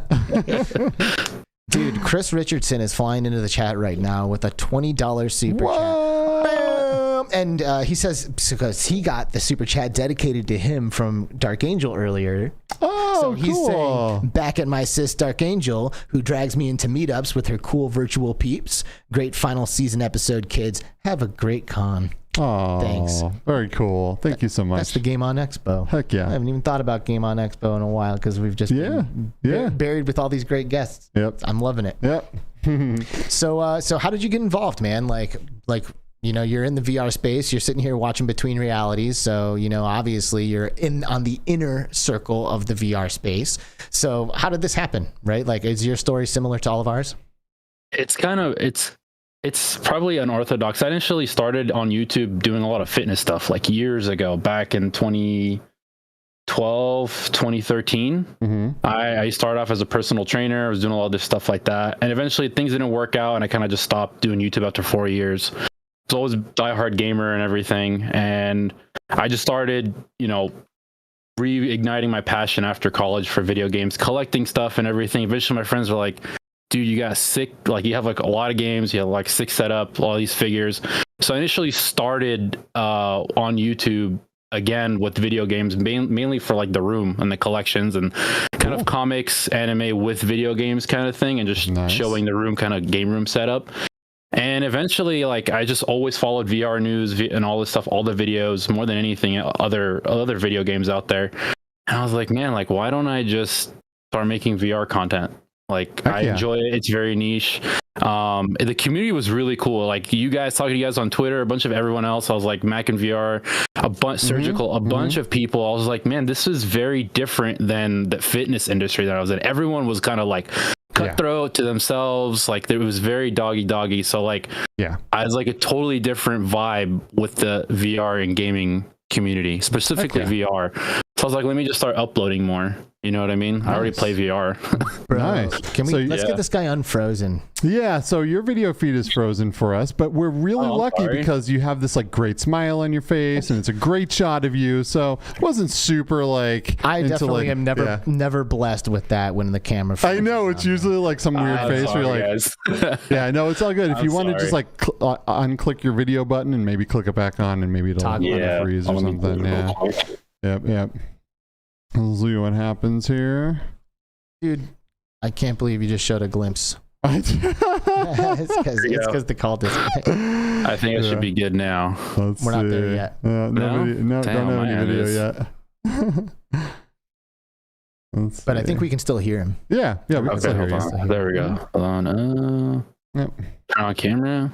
Boom, turn camera. Boom, down. Oh, there you are. You are back. All right. Sorry about that. No, that's okay. If it freezes again, make sure you're making a funny face. Yeah. So you were like, yo, this fitness thing's okay, but holy crap, are these VR people cool? Yeah. And it's very different when you're able to communicate with the people that you actually watch. And you're like listening to them every single day or weekly, and you actually put your input and like you hear back from them. You're like, this is crazy. You know what I mean? So it's definitely like you guys always talk about every episode. It's like community. I never understood that till like actually being involved in the VR community. Because usually online communities, it's usually toxic or this or that. But this was very different. Also, it's the type of people that are in it, you know? Yeah. So it's very different and very enjoyable. What do you think it is about the VR community or about the tech that has made it the way it is? Like, why aren't other communities like this one? I think because it's still growing, and essentially the community's the VR space is growing because of the passion that people have. When you have a passion for something, you're not going to really, put someone down for them to have a different opinion or view. You know what I mean? You're not out there trying to make a quick buck or trying to make whatever money off of this platform. Everyone right now is doing it, like you guys mentioned before, everyone's doing it for the love of VR. Without the love, it's not going to grow. Like with us telling these companies, we love this, putting our voices out there through platforms like this, this oozes all the passion out there. So there becomes a camaraderie kind of like situation. Yeah, there is a lot of passion. A lot of people are doing this stuff for passion. It's a weird technology to try to promote because it's something that you don't understand until you try it. And there's not a whole lot of places where you can just go out and grab a headset and look through it real quick and understand it, right? So it takes an investment to sometimes for anyone to get it. And it's not like a TV where you walk into Best Buy and you're like, oh, that's cool, right? So yeah. Well, and Wolf Raza in the chat says VR and fitness work together, and I think everybody pretty much knows that. Have you? Yep. Is that something that you've explored? Like, do you do VR fitness? What are your thoughts on it? Not really. I haven't really explored it, but playing some VR games, you start sweating. Especially when I first played Pistol Whip. Oh, right. The first game you play like Beat Saber. And then I had my my brother-in-law's like cousin tell me, he's like, no, dude, you gotta play Pistol Whip. You like John Wick? I was like, yeah. He's like, you like Synthwave? I was like, yeah. He's like, play Pistol Whip. I'm like squatting up and down, jumping, and I was just like sweating. I was like, this is totally different. But I mean, like most of the games out there that you play, like even just Pavlov or any of those games that requires a lot of movement, like in itself, at least you're getting up and moving. Nintendo does it with their own, since the Wii era, you know what I mean? Yep. So, yeah. Well, it's good to get people moving, get the blood flowing, instead of just moving those thumbsticks. There's a lot more, and the thing with VR is it can require really as much energy as you want to put into it, or kind of as little. You know what I mean? Depending on what the game is asking of you. True. That's the thing. It's like, because we did VR Workout, which is a new app. I don't think it's on the store, is it? I don't think I think it must be App Lab. I think it's App Lab. I think it is. Because it's a hand tracking application. But hand tracking and VR fitness really work well together for what this app does, because it's like asking you to like flip over and do sit-ups, and then flip over and do push-ups, and then get up and do like jumping jacks and stuff. And if you have controllers in your hand the whole time, you're not going to put your palms down on the floor and start doing push-ups. So the game works with hand tracking, so you can navigate the menus, start it, and then they're like, drop and give me 20, and you do that with the headset on. It's pretty cool. Yeah, it is cool. I think we'll get there as eventually. You already see like Meta has that workout app. I never tried it yet, but I mean, we're already going there. That's everyone's first. Like most of the people that are kind of into working out and kind of into gaming or techie, like, oh, how can I make this a workout based thing? I think everybody was surprised by Supernatural, because when they came out and they're like, guess what? It's going to be $12 a month. Everybody just like turned their noses up instantly, and they're like, nope, never. That's never going to work. No one's ever going to do that. And I feel like that is probably one of the most profitable games on the Quest, which is crazy. But some gyms out there are $10 a month. It's no different. Yeah, exactly. That's the market they're going for, is a gym replacement, even though it's not really a gym replacement, but that's kind of their mentality towards it. Is if you're gonna, you're gonna spend money to work out, we'll bring you the trainers, we'll get you moving, right? And it's great. I think VR fitness is fantastic, and I need to double down on that and do a little bit more myself. You know what I'm saying? But dude, I am this close to getting a black box VR situation going, like, because that's all resistance resistance based, so it literally is a workout. Like you can actually put muscle on and get now you can get beefy doing that if you wanted to. But you have to go. It's a location thing. It is. So it's a huge machine that is specifically designed to do just that. Like you can't turn around and do that, use that machine for something else. I mean, I guess you could do it without the headset on, but what's the fun in that? Yeah, exactly. And the gym can be very intimidating, so this is a good kind of entryway for a lot of people who are hesitant. True that. Exactly. Cool. True that. Well, tell us one more thing about you or about your channel.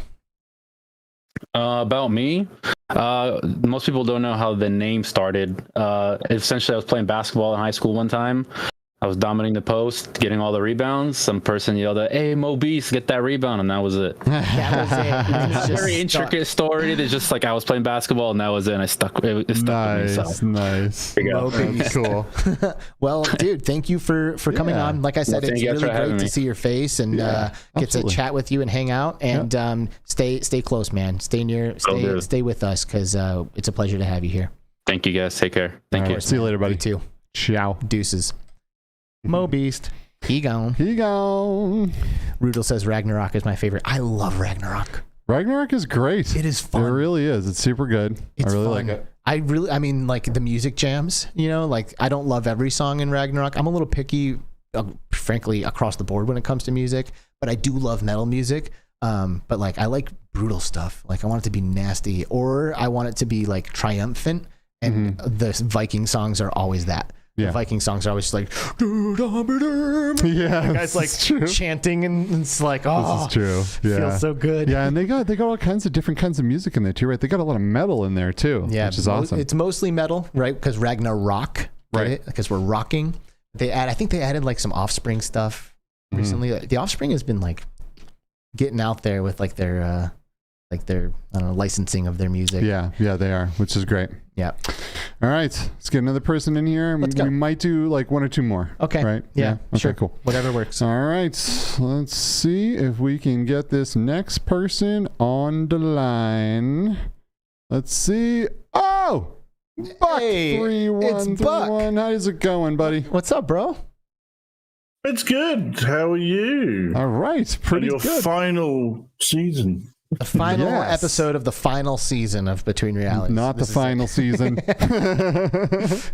We will go forever. I'm good. I'm doing all right. Nice, man. Nice. Good to see you. Thanks for popping in and chatting with us. Yeah. Yeah. Hey, anytime, guys. It's always good to be. I mean, I'm one of the small guys, so it's nice to be appreciated by the community as well. And that's one thing that I found as well, is it doesn't matter whether you're one of the big guys, one of the small people, whatever. Everyone's there for everyone, which is really all the same really family, nice. man. All the same VR fam. Yeah, it is pretty amazing.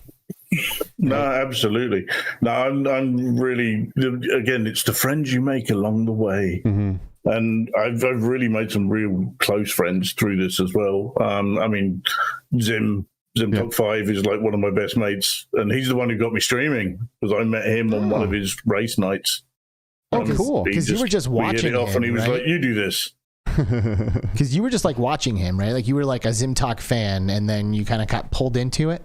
What it actually was, I used to watch, so I still do occasionally, F-Reality, which is the podcast that they do with Mike and Rowdy and Nathy, and he mentioned that he had a race night that he used to host, and he said everyone's welcome. I thought, I'll go along and have a race with people, and it was just good fun. And then from then on, me and him hit it off, and we've just been really close ever since, to the point where now I actually run the race night. He handed it over to me. Wow. Oh, cool. Dude, I love that, man. It's almost like one of those similar things with Dee, she was just watching the show, and then she was like, hey, what's up? And then they got involved, and then like, boom, now here you are. You've been a VR streamer for years, and I would say you're very much a part of the VR community. Yeah, absolutely. Yep. It does feel that, and it is actually a really good community, and everyone takes care of each other as well. And it's like the minute that any sort of toxicity turns up or so, everyone gets checked. Everyone's like, whoa, ease off, or whatever it needs to be said gets said. And it's always taken in the best way as well, because everyone knows that we're not having a go. We're trying to just go, yeah, that's not cool, dude, or that, whatever. But it's really nice that everyone looks out for each other in that way, and it's really impressive, because the larger a community gets, the more difficult it's going to be to keep that. This is straight up. Yeah, like these are the best days right now. These are the golden years. These are like, we should really be soaking this up, because once it does get to that point, we'll be like, man, remember when you could just pop into anyone's stream and you would just know everyone? And like, I'm sure we'll be reminiscing about these days in the future. Absolutely. It's embarrassing, because there's like people popping up left, right, and center. I'm like, who are you? Where have you come from? But that sort of thing. That's fine, but it's a kind of like, there's all these new people coming out, and it's like, I've got to subscribe to more people. Oh God. But it's great because everyone loves, like, people hop into VR and they're instantly like, what happened, right? And people get super passionate. They're like, I have to share this with everyone. So you start seeing more streamers pop in and more people that want to get the word out for VR. And it's really cool that there's a technology out there that is so profound and just has such a hard impact on someone, that they really put themselves out there and become, more vulnerable to the community. Totally. Yeah, I mean, also, it's like, to give you an example, I started a new job in March. And the VR came up, as it always does when you get talking about stuff. And I brought the Quest into work so people could try it. 2 of the guys went and bought one the next day. Nice. Boom. Nice. And it just shows, that until you've actually tried it, because that's the thing with being a creator as well. It's like, how do you get that sense of where you are? Right. Across. Whereas Live, as Bradley was on earlier, that really tries to sell it. I try and do as much Live stuff as I can, because I feel sell stuff much more It than does. just your view. It's a big difference. It gives you much more sense of presence. Yeah, for sure. It really shows people in a way what's happening that isn't possible with a first-person view of a VR game where things are shaking around. Sometimes you see hands. It's just, it doesn't do a very good job of selling itself, but a tool like Live is super important because it really shows. I think it was like the first proper Beat Saber trailer with Swan. Yes. Where she was playing, and then everyone was like, what is this? The minute that happened. And that was like the one that really pushed Beat Saber, I think, in front of everyone. But also it was kind of like, how did they do that? And how can I do it? That was my main thing. And that, I'm fairly lucky that I'm fairly technical anyway, so it's what I do for a living, and it's kind of like, okay, and I like the tinkering. I like that. Oh, what can I do now? How can I make this work? How can I make that work? It's like I did F122 game came out, and it's the first official Formula One game that has VR support. Ooh, cool. And nice. Yeah, it's good. And I used to work in Formula One, so for me it was like, oh, this is going to be interesting. And it's a pain to get working in VR smoothly.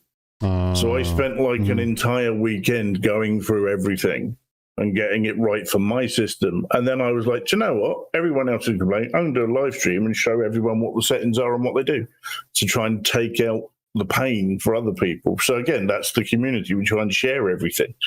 So it helps everyone else out. Nice. That's super cool. Duggars K just threw a couple of pounds at us, by the way, to fuel the season finality.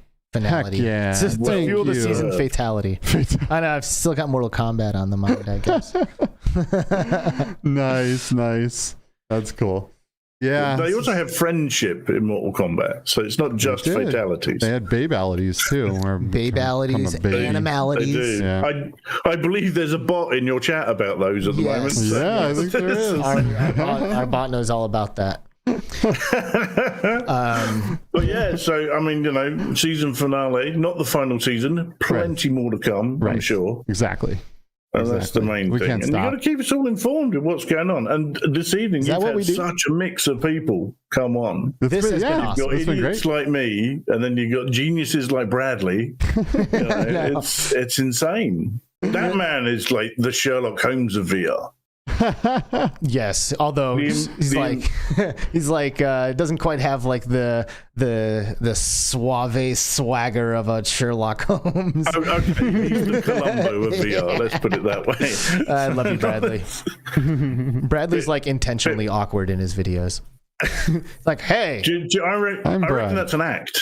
Yeah, I reckon outside of it, he's like the most suave person on the face of the earth.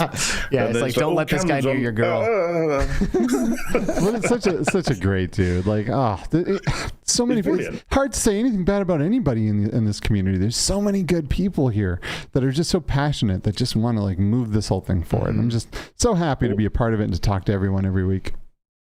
One of the things Bradley did that I was really impressed with was when he did a live stream going through all of his Deckard stuff that he'd done. And he managed to keep it going clear, concise, easy to follow, and didn't deviate at all. And it was just nice. And it was like, how are you doing this live? Yeah. With people throwing questions left, right, and center.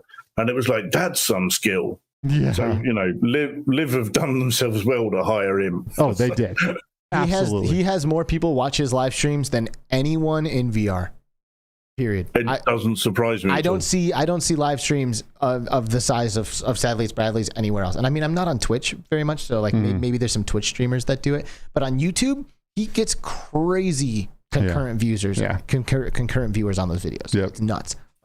Hundreds. I also think that's a difference between like what I do and what a lot of them do. So I'm not worried about numbers. I do it because it's fun.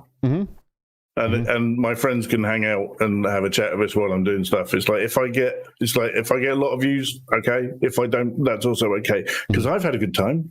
So that's what it's about. That's what it's about. Sharing the love and having a good time. Steve, I would like to direct your attention to the chat really quick. Oh, sure. If you could just take a look at chat and okay. Is something blowing up? What's happening here? Yeah, just take a quick look. The most recent message from someone special. Oh, Oh wow! My little girl Scarlett, my 8-year-old daughter, is in the chat. Hi, Scarlett. Right, yes. How you doing? How you girl? doing, baby? My little girl. This is her friendly first appearance. Yeah. Buck. Just hold it down for a minute if you can, buddy. Scarlett, I hear you have been crushing it in Beat Saber.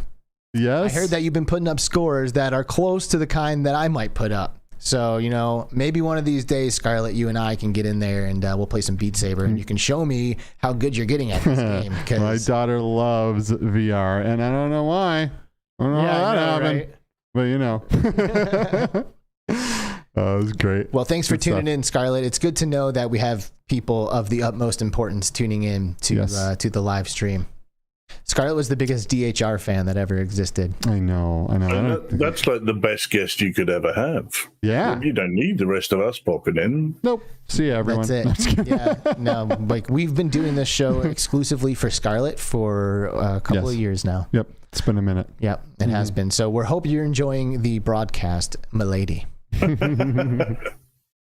Thanks for directing me over there. It's really hard for me to see chat with the way I have all my stuff set up, but that is one thing I'm really hoping to rectify during this season break, is a better way for me to see what all you wonderful people are saying, so I can address you more. So I think that's another thing people don't realize is the amount of work that goes on behind the scenes to get things looking and easy, or make it look easy when it's not. Yeah, and you had a podcast especially for a if you're while. Like streaming VR, you're just adding another layer on top that makes streaming it VR is more hard. complicated. Right, for real. Yeah, making videos with VR headsets is hard. It is. Period. It's tough. It sucks. I do not stream anything with Quest. I'm just using my index. It's even harder. It's kind of like it is. It makes it so much more difficult. It's like Reese was saying earlier about you don't have the tools with them, but it makes you wonder if they're even interested in that. Because I'm not sure they are. Right. I mean, if when you see the picture of the footage of like the Meta store, and they have their live set up or their mixed reality thing, I can do better than that at home. I do better than that with my rig. And it's like, and your Facebook, you have all the money. How come yours looks like that, whereas people at home can make something that looks 10 times better? Because they're like, we're going to do it ourselves. We don't need Liv's help. We're going to do it ourselves. There's no way in hell that if Skiva was the guy in charge of the quality control of the mixed reality capture at the Facebook store, that it ever would have happened. Nope. Like, you have such a higher standard of quality than Meta does in their own store. Oh, well, thank you. But I mean, I'm like trying less to give you a compliment and more to talk crap about Meta.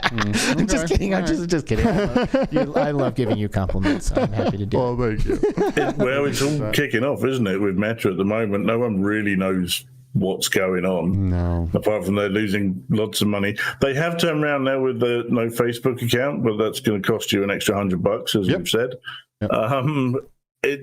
What are they doing? Well, they knew this was going to happen. I mean, I don't think it was really quiet on releases as well. Yeah. This is true. A lot of big stuff. Yeah, San Andreas is probably a janky mess. I mean, the latest thing I tried was the new. It was a mod, actually. It was the Incursion for Half-Life Alyx. Ooh, I can't wait. I tried it today. Nice. It's brutal. Oh, difficult? Yeah. Nice. It's brutal. It feels... when you play it, you'll understand, but it feels like it's based off of the same sort of gameplay as COD Zombies. Got you. Where you kind of you have a wave, you have to unlock something, you have a wave, then you unlock something else, and it feels like that.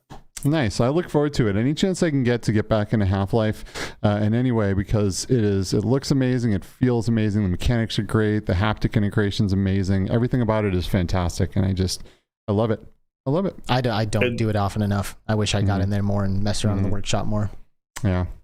Yeah, I mean, some of the things that people create, I mean, even like the wonderful flat screen to VR Discord and some of the work they've done on stuff is just stunning. I remember with my old podcast crew, we did the Risk of Rain 2 in VR. That's so much fun. I've heard it's and good. they modded it to the point where the menus had the controllers that you were using. Ooh, and it was like I was not expecting that. You know, I thought, it'll just be it'll work, and it was like, no, that's an index controller. Those are your buttons, and it was like, okay, someone's really put some work into this. Makes you wonder why these people don't get scooped up all the time. Like if I had a game and someone modded it like that to the point where it was like it looked like it was done by the studio, I'd be like, yo, come work for us. Come on, right? You can do this for all our games. Say that, but there was the guy who was doing the Halo one. Mm-hmm. And he got scooped up by Microsoft, and then it all stopped. So maybe we don't want them scooped up. Yeah, that's true. That's true. Yeah. When you bring things to corporate land, everything kind of slows down, grinds to a halt. There's, all kinds of red tape. So, yeah, this is true. I honestly think the indie scene within VR is where, at the moment, all the gems are. Yeah. It's the hidden little stuff that, because they can be unique, they can be different, they can take risks. Mm-hmm. Whereas on the corporate side, they can't do that. Right. They have to go, we're going to invest this huge amount of money, therefore it has to sell. Right. And that sort of thing. So it's like they're doing, we got the Resident Evil port, we're getting a Grand Theft Auto port, people are just going to buy it because it's got a name. Yep. True that. So, I'm scared of the Grand Theft Auto, dude. Yeah. I am basically expecting San Andreas to just be a jank fest when it lands. I mean, I would love to be pleasantly surprised. Yeah. I don't care about it at all. You don't care about it at all? I'm not a GTA fan. Oh, I'm not even if you're in VR, though? No, not at all. Oh, man. All right, well, anyway, that was Buck, everybody. We'll see what happens, people, when you have an opinion. Yeah, I'm not allowed to have those. No, that's cool. We need games for all different types of people and the games that everyone wants to play. So, absolutely. Yep. What's your dream port? All the games. My dream port. I don't know what my dream port is, but I know what my dream game is. And someone's actually making it now. So I've been screaming for years that there needs to be a 4-player cooperative Ghostbusters game. Nice. Yes. I agree. It's going to be dope. The problem I have, though, is I have this game in my head. Yeah. Mm-hmm. So I know what I want about it. But I've been talking to Jimmy at Endreams a lot, who's their community manager, to the point where he's like, we'll get you down to the studio to try Nearer. Like that. And I'm like, okay. But bear in mind, I have very high expectations of what this needs to be. Yeah, you're going to get let down, bro. We might as well just get those expectations on the ground as soon as possible. I'm usually really good at avoiding hype, and I generally don't get excited by that sort of thing. But this one in particular has got me. I tend to temper my expectations and stuff, but because this has been like a dream of mine for a long time, I can picture it, because for me, it's going to have a campaign, fine, but it needs an end game and it needs to carry on. So it needs something like a Phasmophobia, but with proton packs and traps and that sort of thing. And you generate income and you can go back and upgrade your gear and do that sort of thing. That's the sort of thing that I want. So you can keep going back into it. Like After the Fall, but VR. That's kind of what I'm saying. Ghostbusters. But Ghostbusters, I mean. After the Fall, but Ghostbusters, Yep. I think, if they have a story campaign first, which teaches you how to use all the different gear, and then it opens up into that where you have the city that you can go and find things in different places, or you get the call to go here or go there, or that sort of thing. Well, fingers crossed. I don't know what they're doing, but that's my hope. We are going to hope with you that they put out the game that you've been dreaming of, because you deserve it. You've put enough years into the VR streaming space at this point. You've paid your dues. You deserve to have your game. So we're gonna hope with you. To be honest, we all deserve to have the games that we want, but absolutely, I agree. Well, hopefully someone will make them for us. Yep. All right, let's move this because I can feel the show's about to end. It is. Maybe we got more. Do you think we have time for one more person in here? Yes, let's do one more. Okay. All right, Buck. We love you. Keep doing what you're doing. Stay in touch. We'll talk to you soon. Wow. All right. Take it easy, boys. Bye-bye. See you later, buddy. See ya. All right, let's do one more and then we'll get out of here. All right. We let it go as long as it needed to. I'm right there with you, Yeah. All right, let's see. Right here.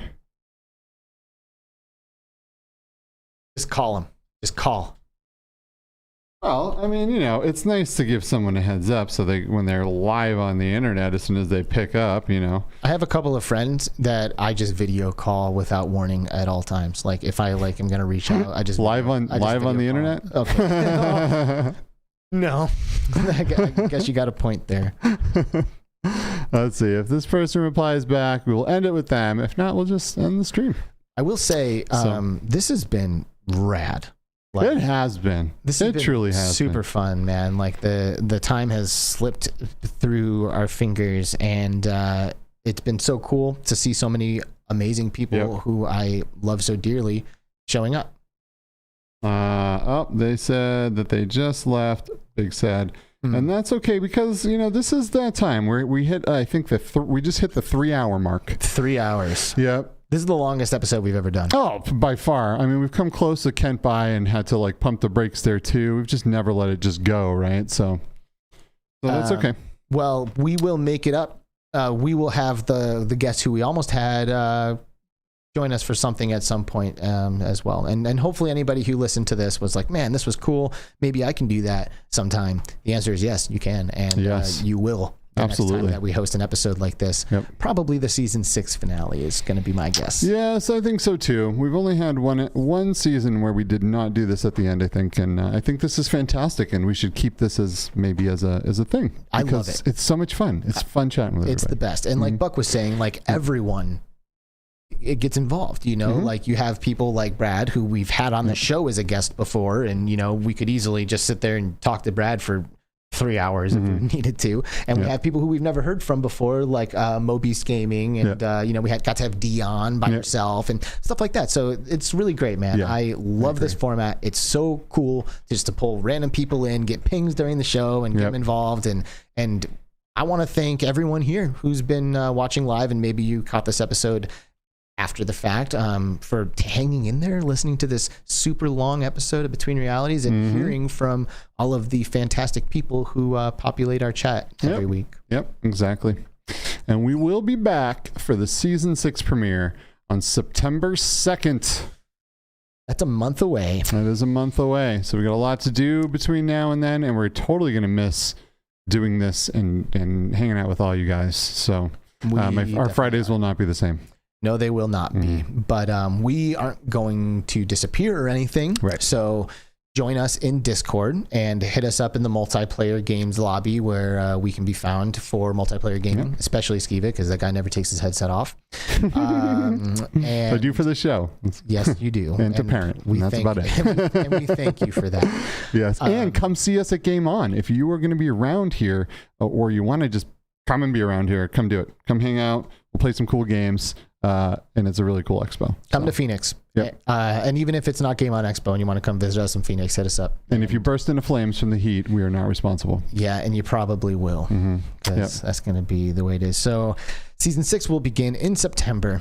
We already have some guests lined up for it, but not even close to the amount of guests that we will have lined up by the time that these starts rolling out. So plenty to be excited about and look forward to. We always try to up the ante and make things more epic and better, and just more exciting guests and better quality of the show and all of that. So all the things. If you guys have any feedback that you'd like to share with us from this season, please also don't hesitate to share it. Give it to us straight. We can take it. Let us know what you thought, what you liked, what you didn't like, and we'll take it with a grain of salt, and maybe we'll apply the stuff that you said. Who knows? Maybe not. So Soul BC somehow finding his way into the chat to do a super chat. I don't know. I don't get this. But $4.99, dude, and he says, "Love the show, fellas. Keep on doing what you do. You're a pillar in this community." Thanks, you, man. Thank you so much. We really appreciate it. Since we've been going for 3 hours, I think we're just going to pull the plug here rather than just go all the way down the list again. But I just want you all to know we love you so very much. The VR community is incredible, and we are so grateful to have the amount of support that we do have for this broadcast. We did this with the intention of getting closer to everybody in the VR space, and I am happy to say that's exactly what has happened, and we couldn't be happier. So if the show never grew from where it is now, we would continue to do it. So thank you for putting the wind in our sails and giving us stuff to look forward to every week. Anything you want to add to this? No, love you guys. I'm going to miss you. It's just a month, but we'll see you soon. We'll see you guys in a month. keep an eye on us. We'll probably put up some videos while we're doing a break. Do a couple edited videos, maybe some coverage of VRTO and coverage of Game On Expo. Yep. Join our Discord. Stay tuned. Like and subscribe. We love you guys. See you next month. Peace.